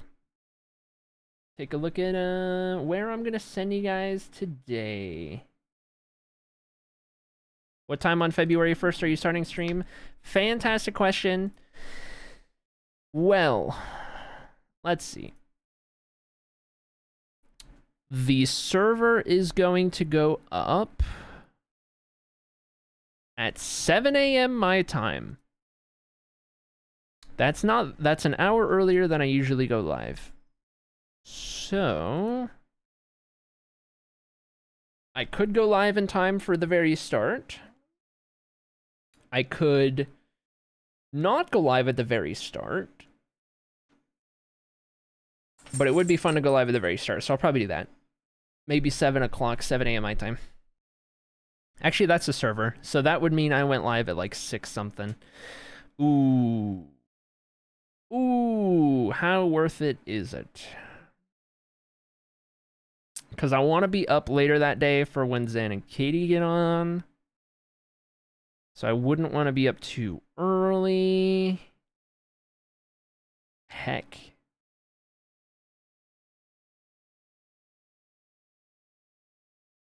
I think... Heck. Then FOMO. Because I'm thinking...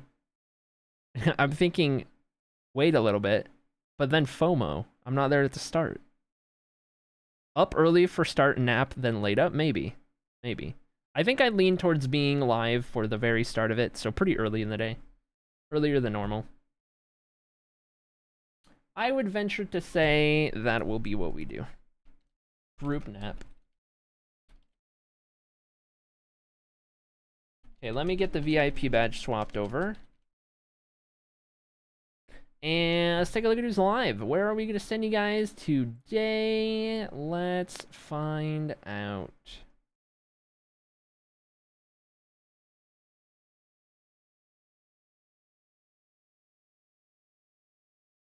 I think.